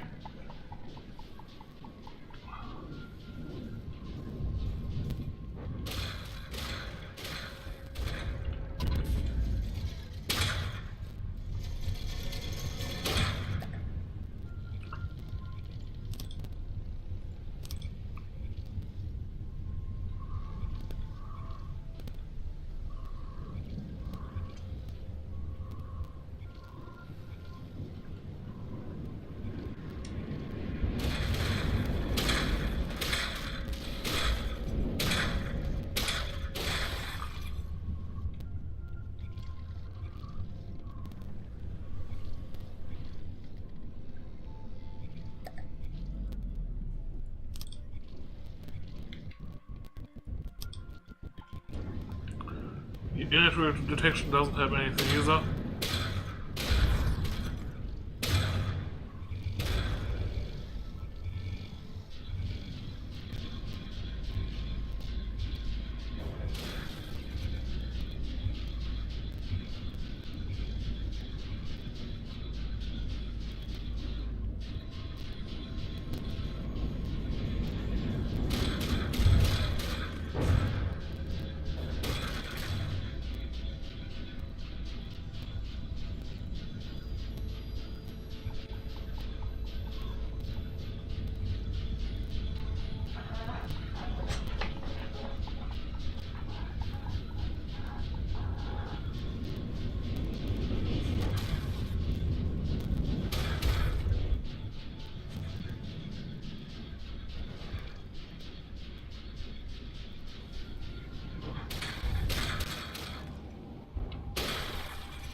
Ah, hi Crispins.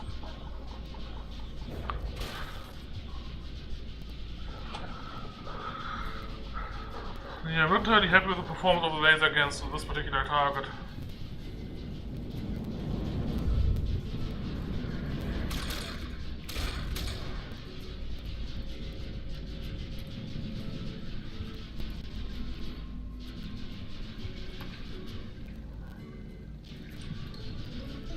I mean, yes, the target is smoked and everything, but still.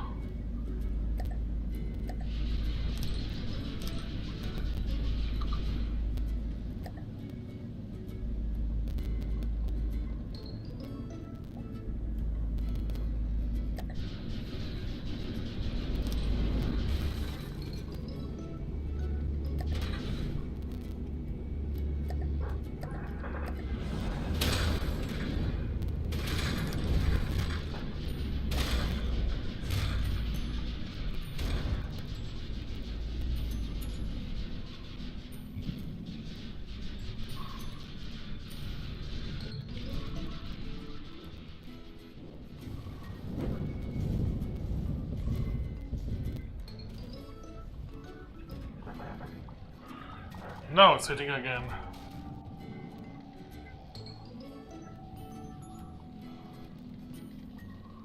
At least most of the time.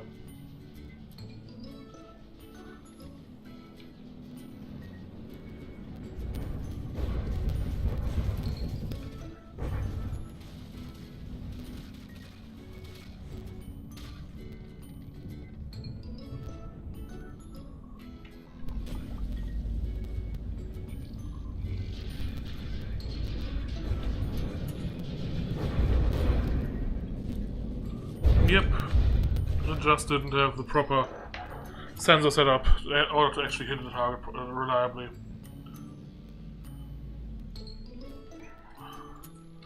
Which makes me wonder, what does it do now against the squirrels?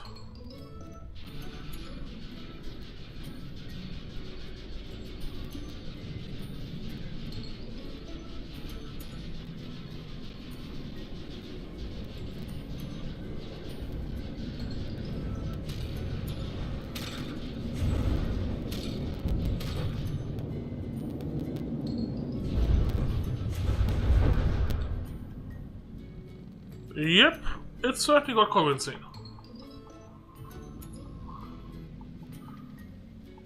At least I'm convinced. That means the laser is now accepted. Next step complete.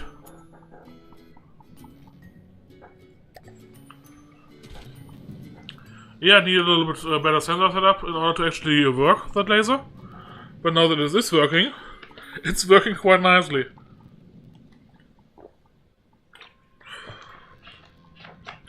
Anyways, I'm taking a short bio break. Say we currently got 1700 for me, so say 1730. 25-minute break, and then I'll be back.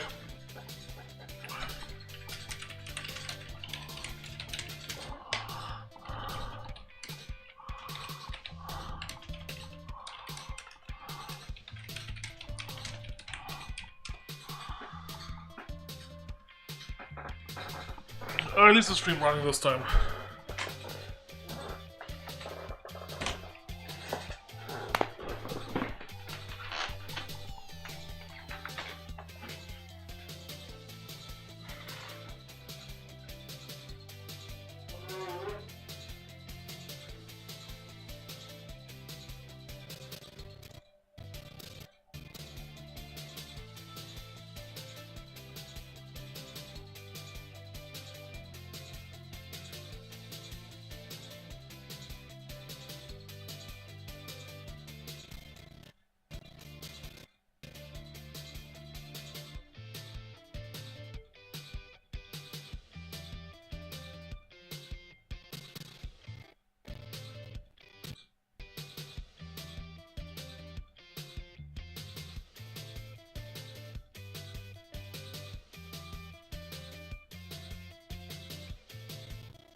So, what do you guys want to see next? Should I focus on getting the flak CIWS cannon up? Or should I just get some secondary systems, missiles, flares, torpedoes, all those up first? Or maybe shields? I mean, it does get damaged quite a bit from the stuff getting through the lamps.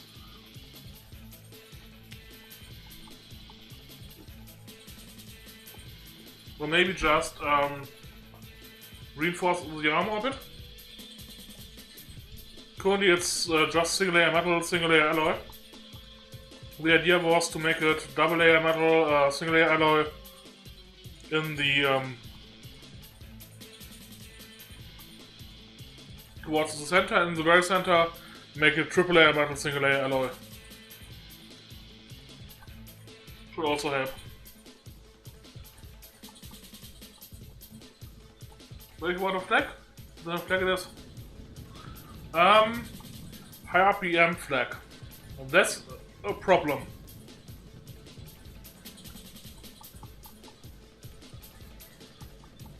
The problem is, in order for all flag shells are explosion based. Explosions only really work when explosions work at full damage at 500mm and exponentially fall off the smaller they get. Sorry about that. At about 200mm, the fall off starts to be so fast that basically anything below 200mm isn't worth using explosion damage at all. Down to 150, you may at times be able to get a shell that still does decent, but then you need to spam it. So I thought about using a flag shell of about 200 to 250mm. Maybe a double barrel or even a triple barrel cannon.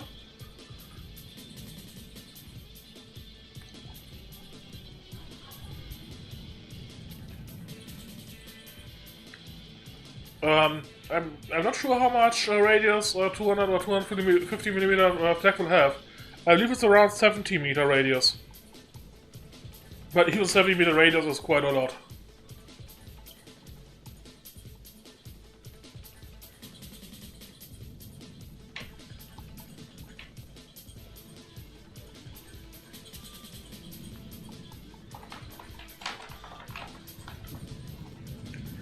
Yeah, my goal is to have a flag that's firing at about 60 RPM. Ideally more, but around 60 RPM is what I'm aiming for. That should give it enough speed at firing to be adaptable to different incoming missile vectors. And I want it to be large enough to actually engage entire clouds of missiles. So it's covering the weakness of the lamps. A lamp is good when missiles come in one after the other. The longer the delay between missiles, the better for the lamps. For a flag, however, it's the opposite. The tighter the cluster of missiles, the more missiles are being hit with each shell, so the faster they go down.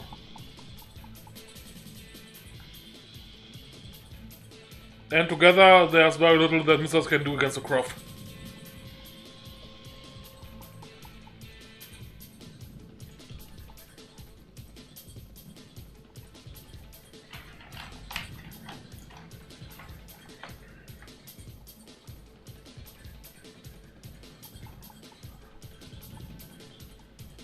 Yeah.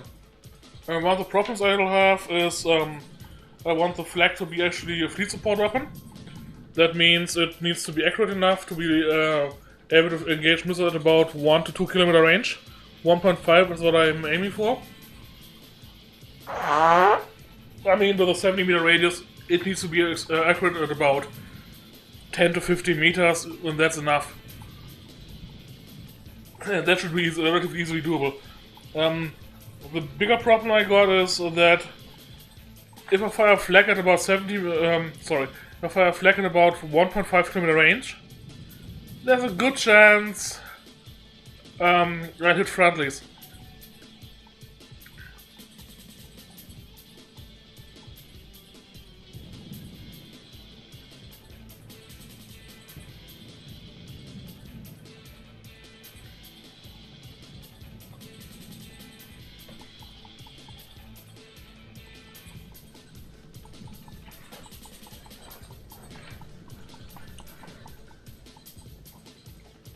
Yeah, Angler. That's actually a problem. I personally recommend that you don't try to use bird feds for that. If you fire at about 30 RPM, 200mm or so smoke, then you can easily suppress any enemy lamps down to about 1% effectiveness, if even that. And so just add a smoke gun to get through the lamps. Ideally controlled by AI set to 1 second random block, so it's covering the entire target in smoke.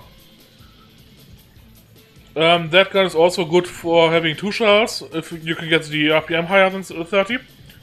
The second one being the shield killer. And then just use regular main guns and shields are down, lamps is disabled, just use normal guns for the rest.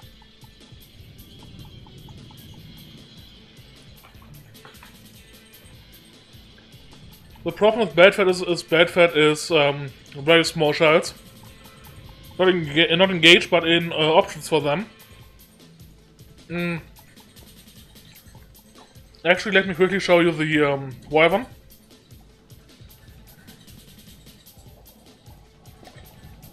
You only got a single option for killing shields, and that's disruptor shells.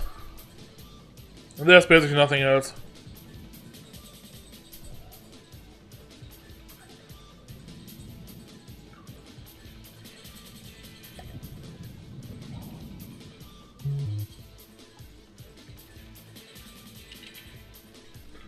That's the wyvern.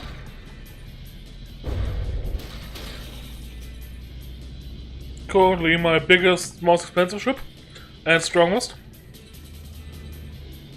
It got these 370mm, yeah, I believe they fire at about 17-ish RPM, not entirely sure, but about that. Yeah. They fire 2 shell types. Disruptor. They fire these hash shells with a bit of frag in them to deal damage to shields, together with the explosion radius. But basically they deal almost entirely their frag damage when hitting a shield. And I got these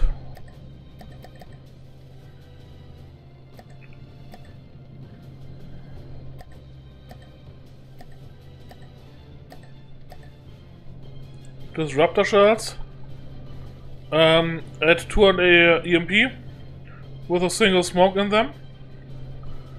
And they are, well, they take a while to actually take down shields of an entire craft, but they will eventually take them down. And from then on, it's just a slaughter. And together with the smoke in them, they also disable or at least weaken any lamps. It tends to be enough.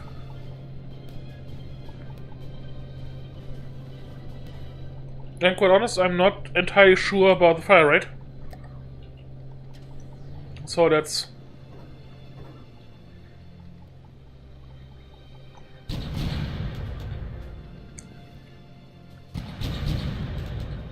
about that.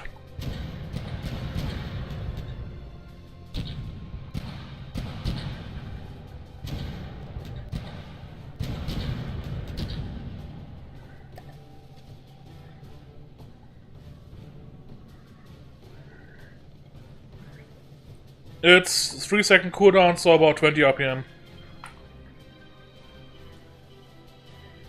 Bit over 20 RPM.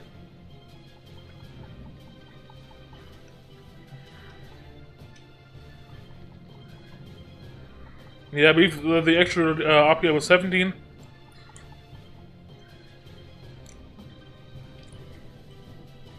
Yeah, I believe it's 17 RPM. So, it can get through the lamps, And it will eventually kill the Thur, but it will die to the Thur first. I mean, the ship is just 160k, while the Thur's 480k or something like that. The Thur's ridiculously high priced.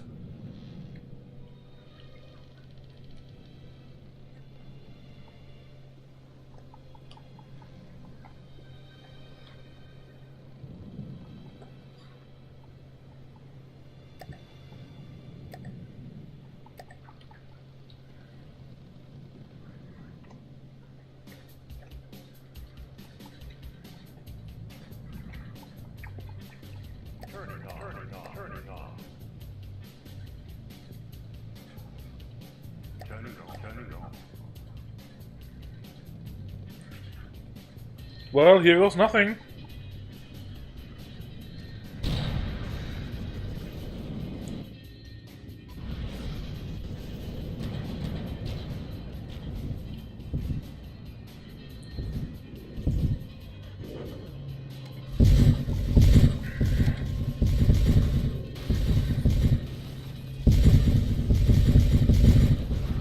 I would say the lamps is not the issue.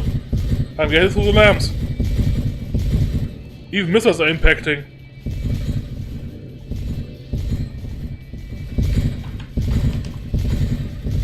The problem is I'm not dealing any damage. Freaking shields and armor.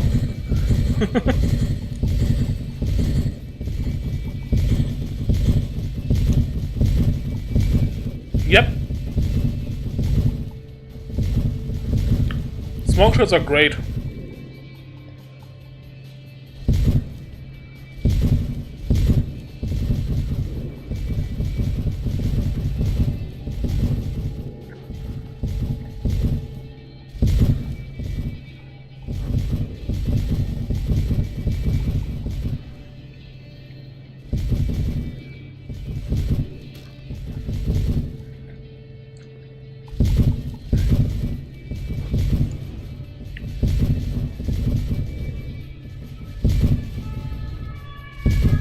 Yeah, with the Thur offline, I will eventually be able to kill it. But it takes ages and then some.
I'll slowly kill the shields bit by bit, and since the Thur can't repair, I will eventually get through.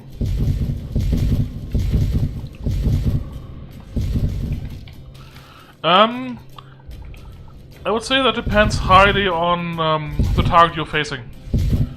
The more shields the target has, the more layers of shielding the target has, the more dedicated anti-shield gun is required. For most ships, however, just alternating shell type easily suffices. You very rarely have those 4 or even 9 layer shield ships.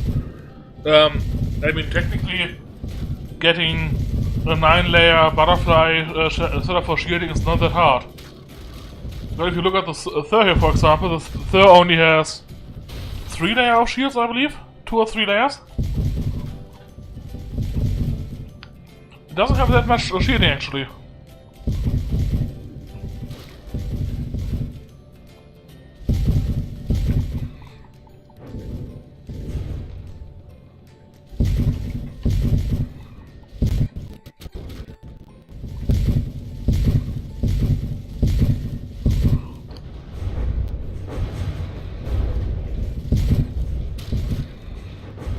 And I managed to take down some shielding. Very nice.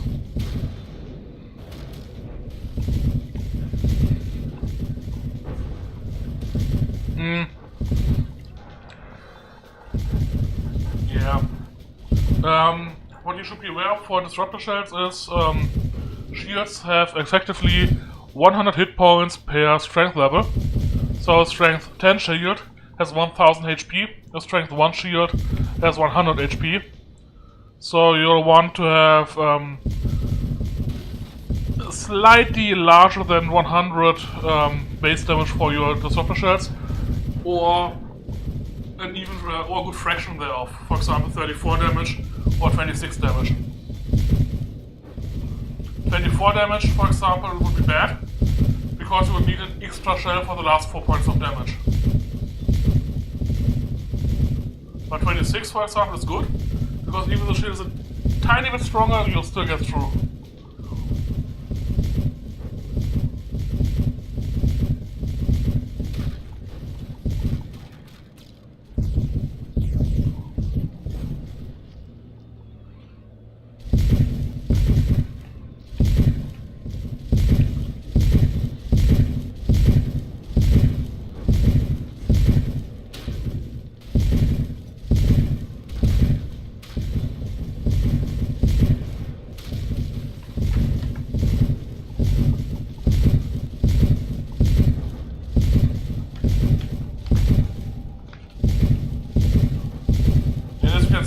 I do damage to the Thur, whatever, that one, but I deal so little damage, it's almost a joke.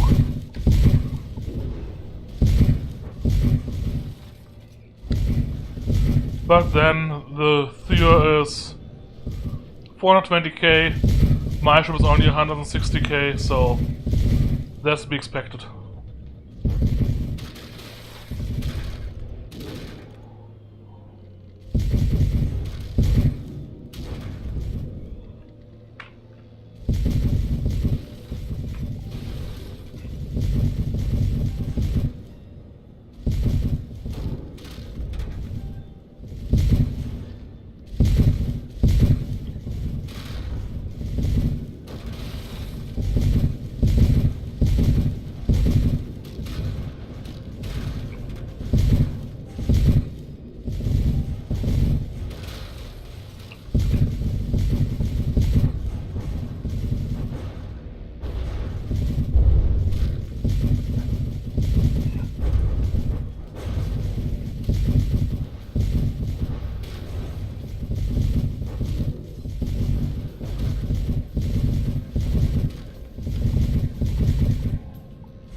Anyways, the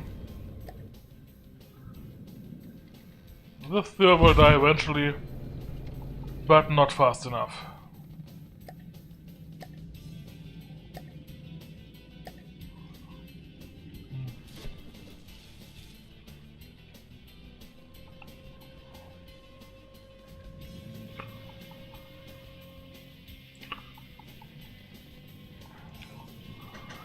So, this should be. How much space do I have? And yeah, the space is the AI is currently in is exactly where I want to build the turret. So that's 1, 2, 3, 4, 5, 6, 7, 8. I could do a 9x9. That's actually quite large, and the height is about 6.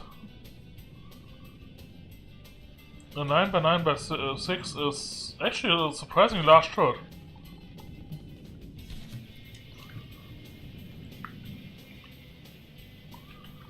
Let's just...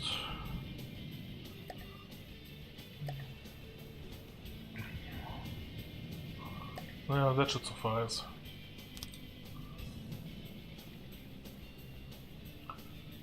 So... 4 meter? Yeah.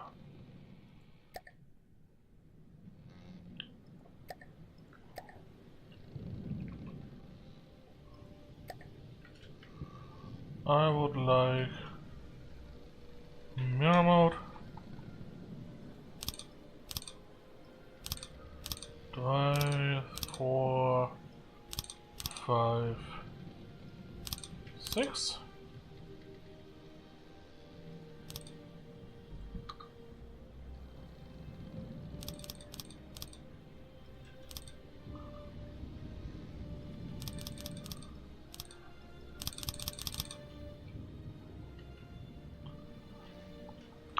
Three by three.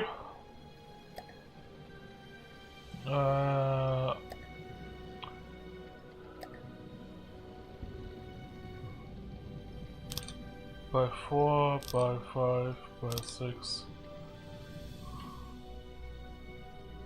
That's 9 by 9.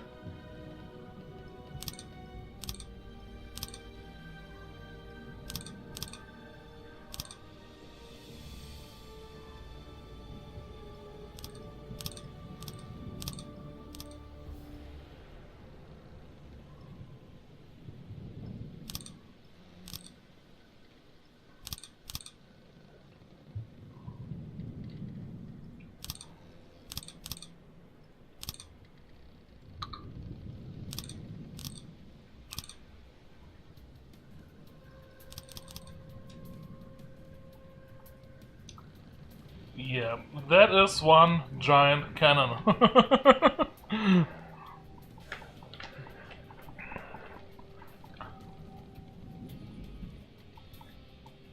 I feel quite tempted to actually say, damn the CIWS and make it a main gun. Because that's a freaking big turret.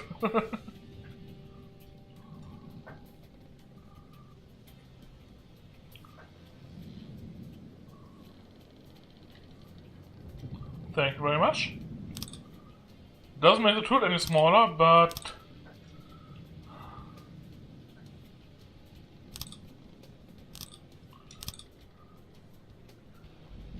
yeah, that's one big turret. That's one hell of a big turret.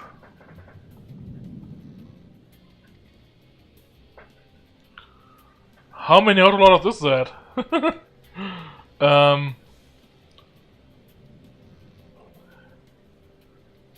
4 times 9, 4 times 6.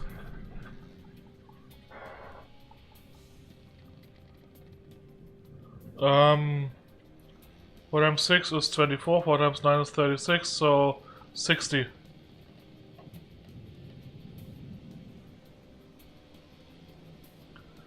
Actually I don't. I don't plan on having any other internal turrets.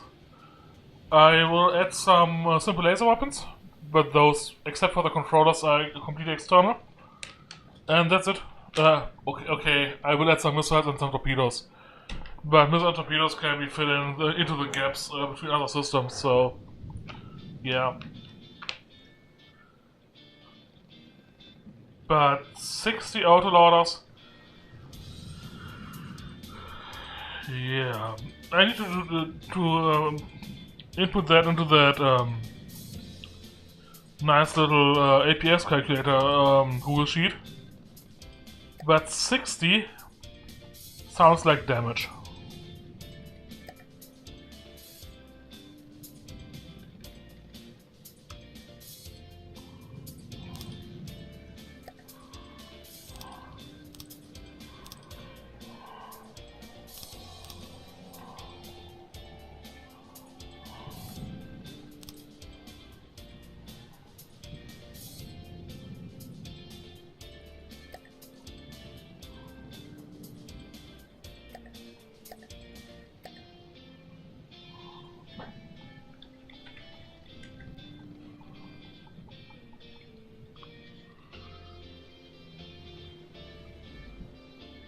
That's easily enough damage to kill most missiles in a single shot. I don't need more damage.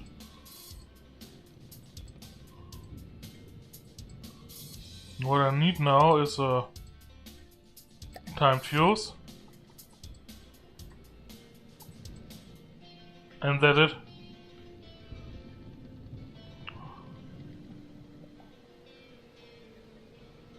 can even make them longer by quite a bit.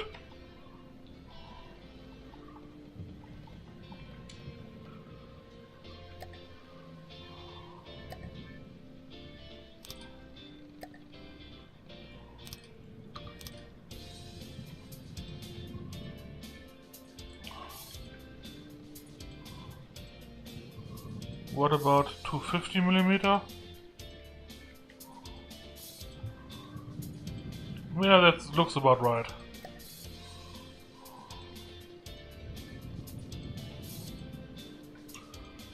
We got 8 times 5, 40 coolers right now.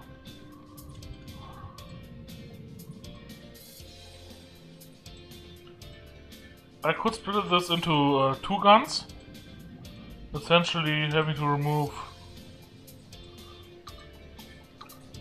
these in order to make that work.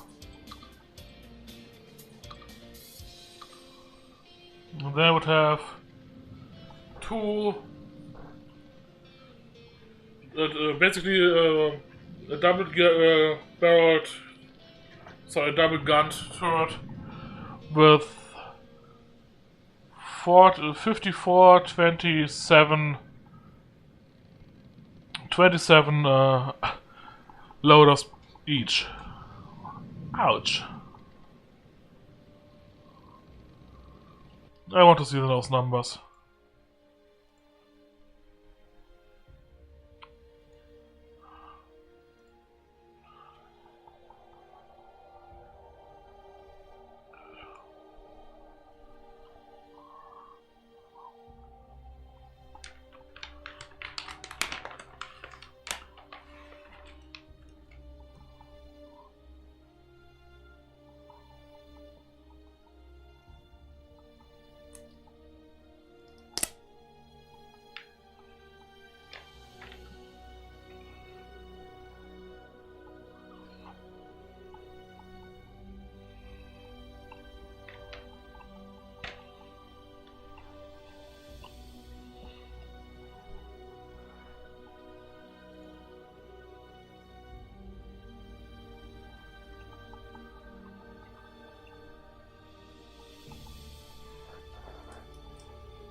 Let's see for those numbers. And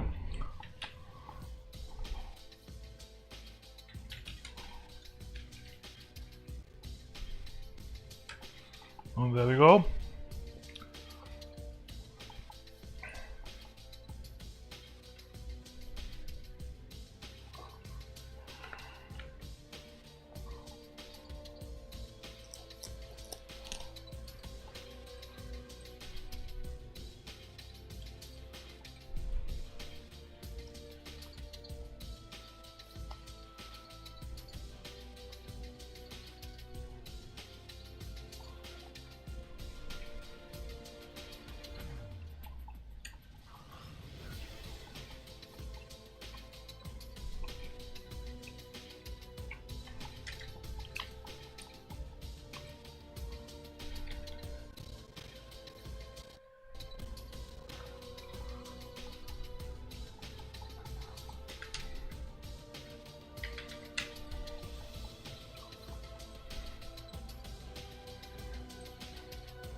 $22.02.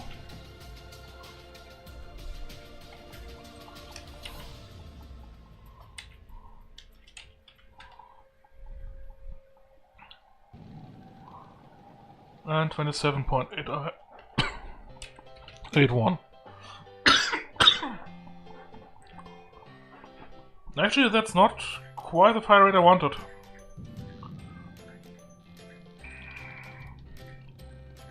Oh, but I can do... that doesn't change a freaking thing. That's 40, so about 20.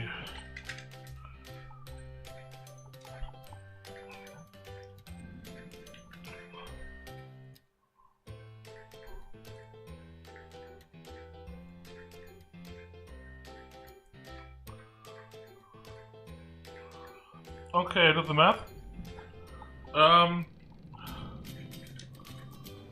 If I used this shell on a split gun, then each of those two guns would have 45 RPM tops, sustained. So about 46 or so, which I would actually aim for. Yeah, that's kind of ridiculous.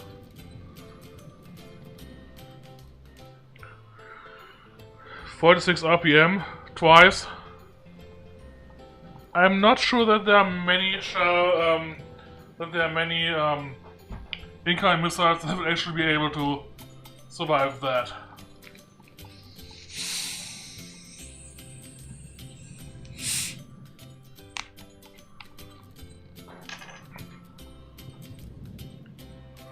If I armor it up, which I probably should do,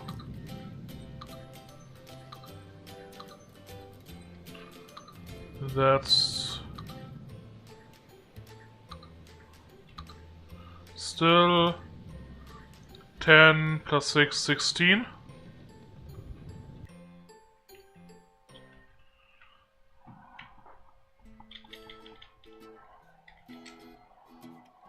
That's quite exactly 30 RPM.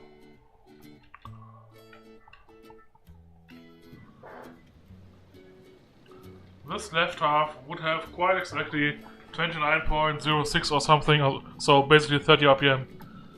Which means two of those halves will have together 60 RPM.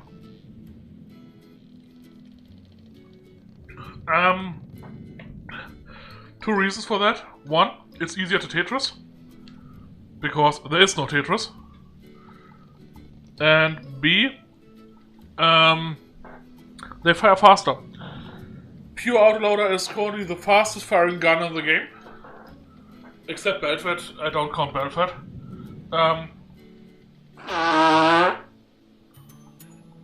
So this would have about, I believe, 20% faster fire rate than 2-clip. But it also costs about 30% more.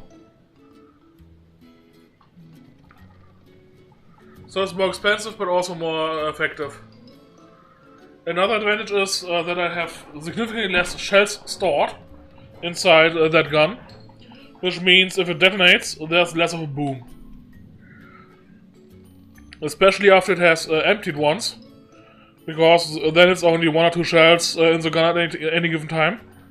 As I tend to have it fire slightly faster than it reloads, which in essence makes it so that it's running empty, and even if it dies due to enemy fire, it'll deal relatively little damage to my own ship.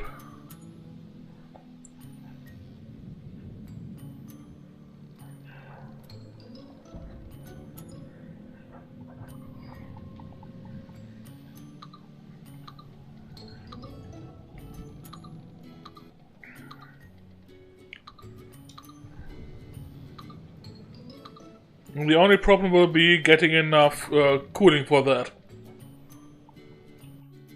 How much cooling do we actually need for that to work?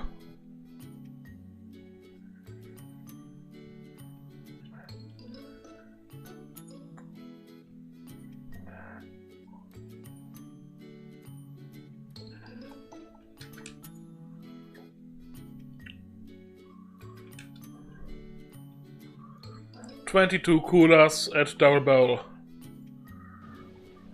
And that seems doable.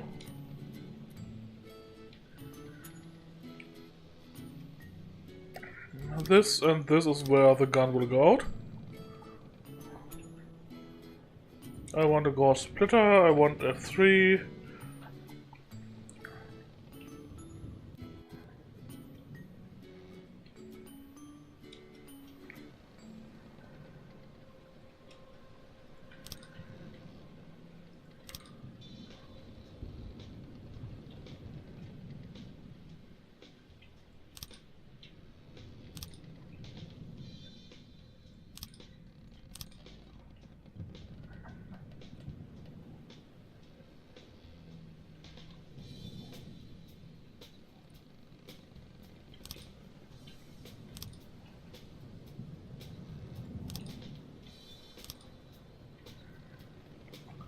So that's 1, 2, 3, 4, 5, 6, 7,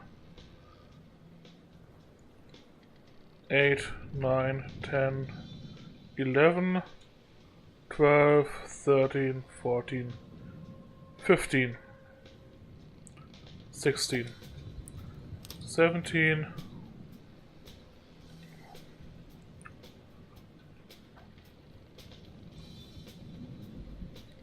18, 19,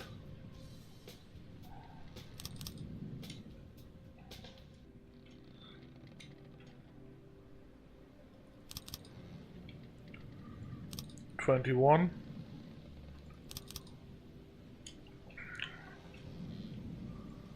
and that's 22. Problem is I won't be able to keep those kudos as it is, because I don't have any gauge increasers right now, which is a problem.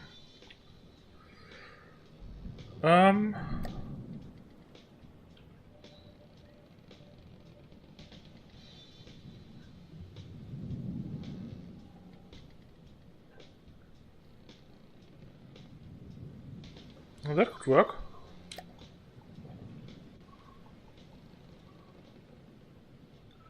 That's deck level. So that's turtleneck I will put around.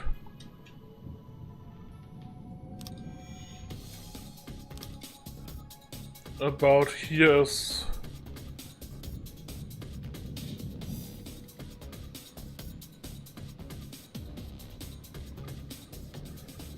about here is where the turret firing piece will be.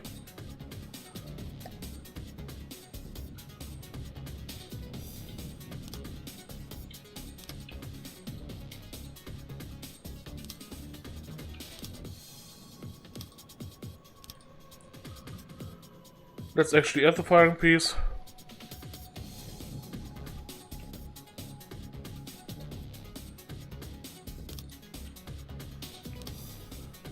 Let's add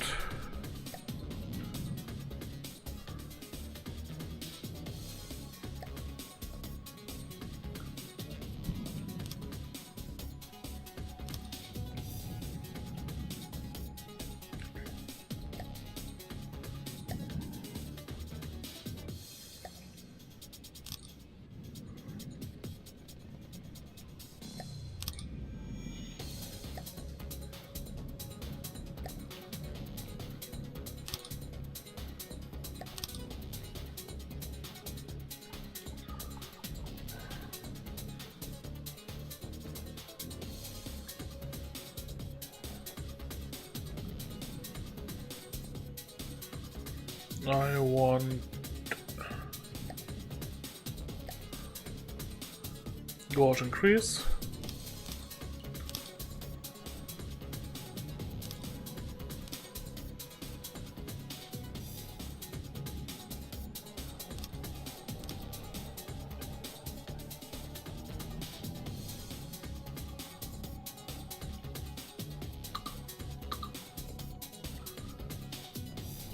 Not connected.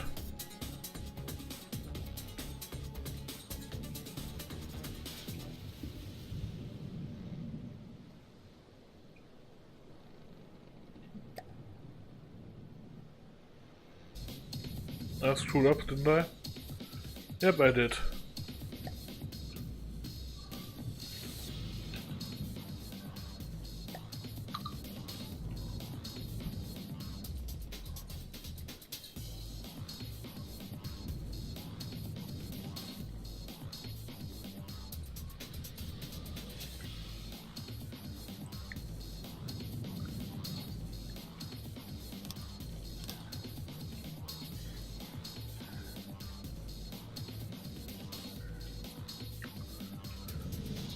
So, above deck. One more.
Really? I did it again.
Two times 250.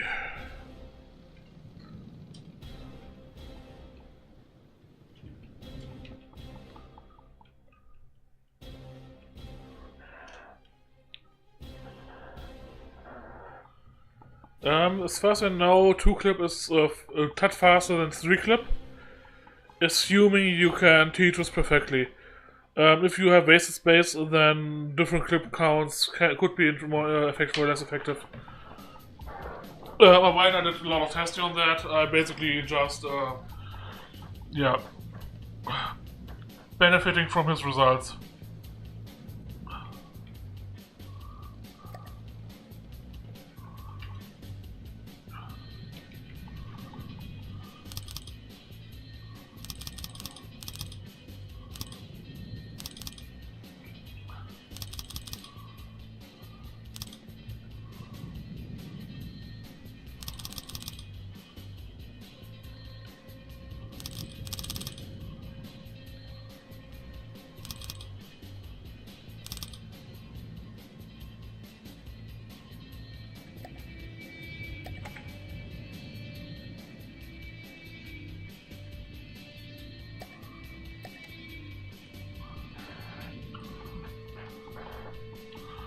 Yeah.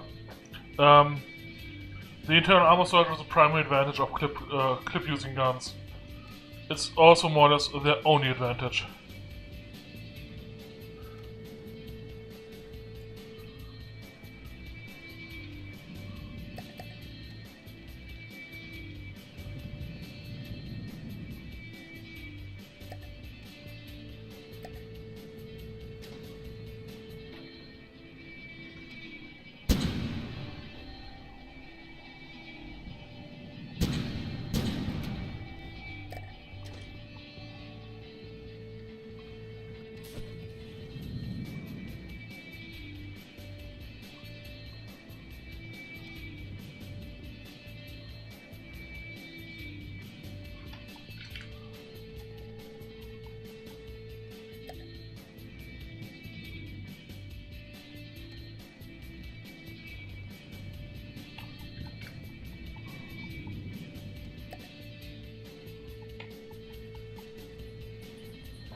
Okay.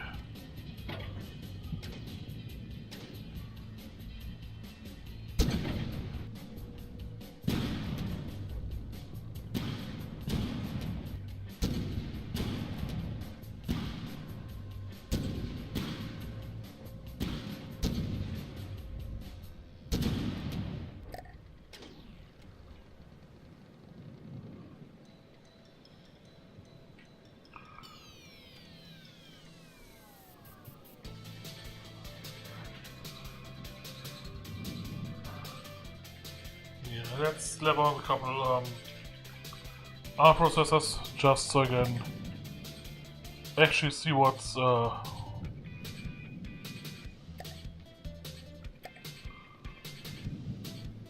what kind of fire rate this thing has.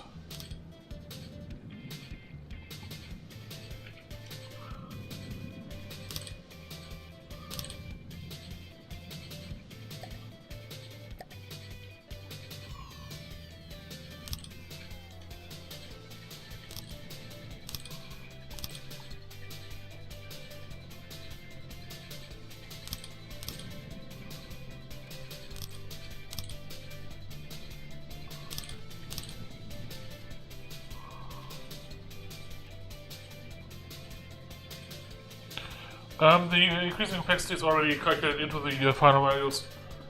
So yeah, 2-clip autoloaders are the fastest clipped autoloaders, 0-clip or no-clip autoloaders are the fastest in total. The more clips you use, the cheaper they get.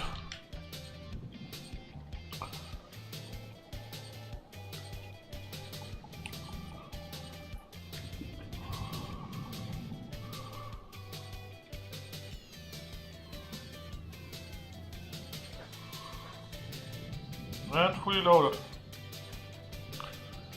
Actually, let's turn it off.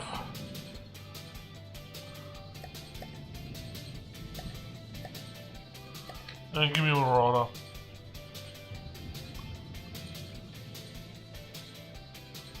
Hehe. Forgot something.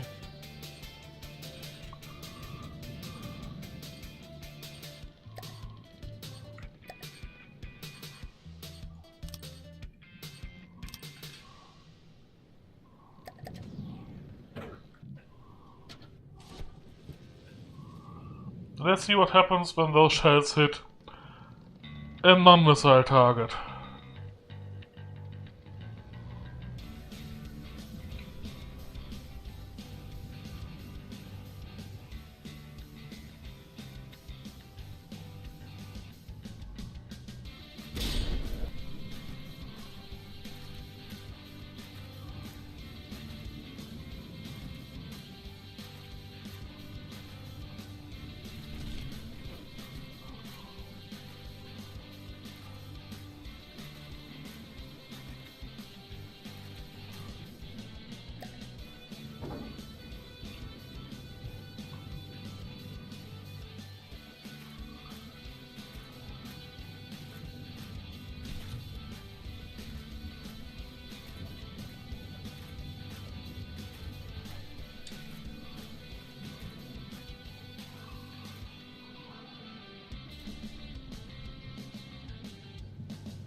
seeing the damage they deal. I'm kinda interested in seeing what they do to a squirrel or something like that.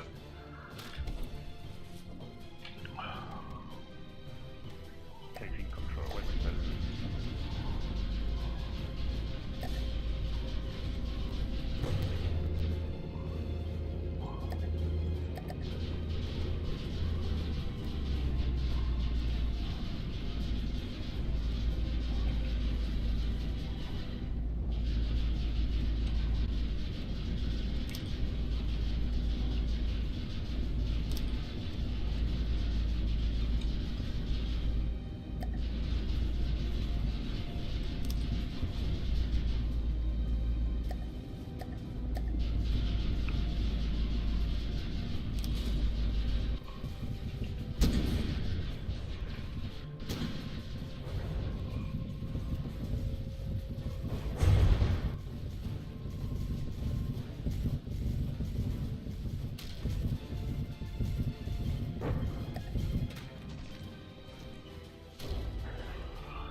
Ah, damn.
Yep, it's dead.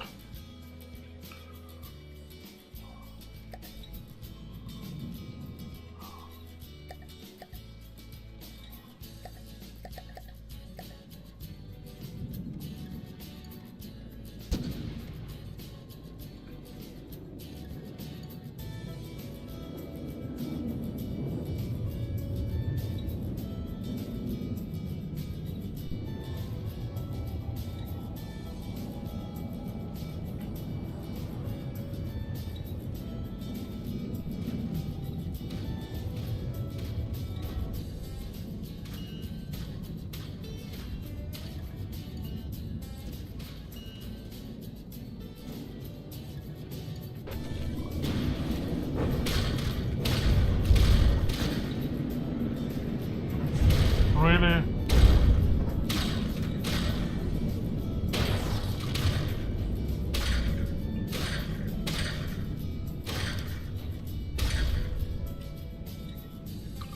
I was wondering why that didn't work.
Yep, that gun certainly hurts.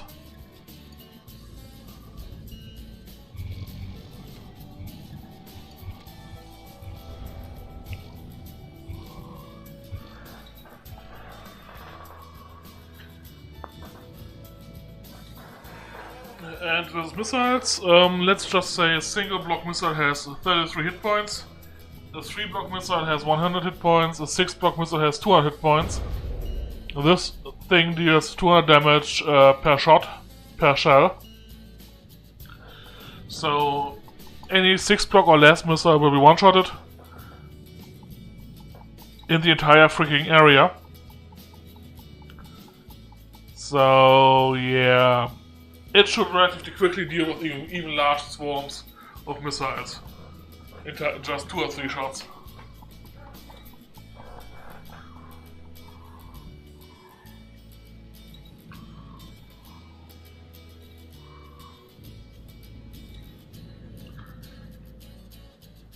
But at this point I think I'll end the stream for today.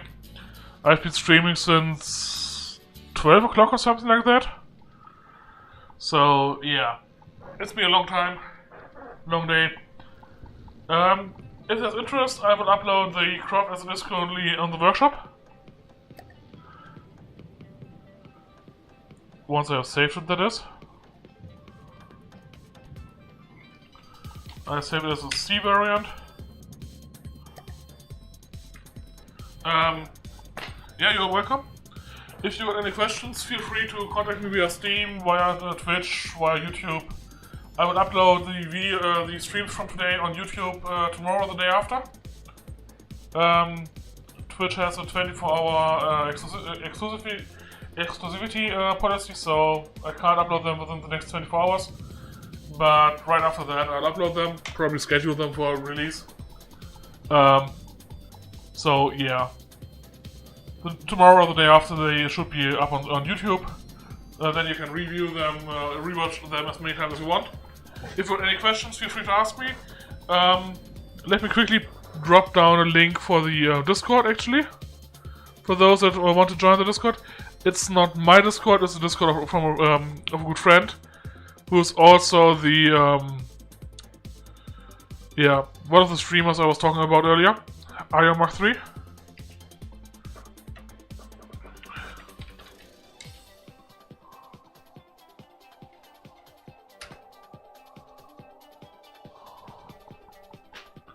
Let me quickly grab a link to his Discord. He got a static link on almost all his videos on YouTube, so it shouldn't take long until I find one.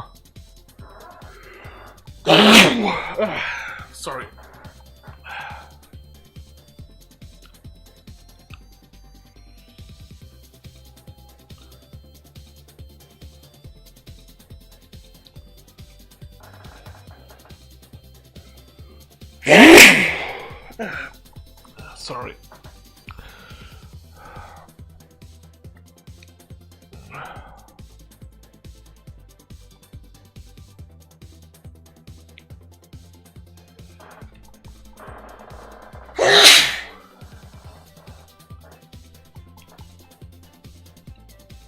Yeah. Then can't find a quick link, so maybe just grab one from Discord itself.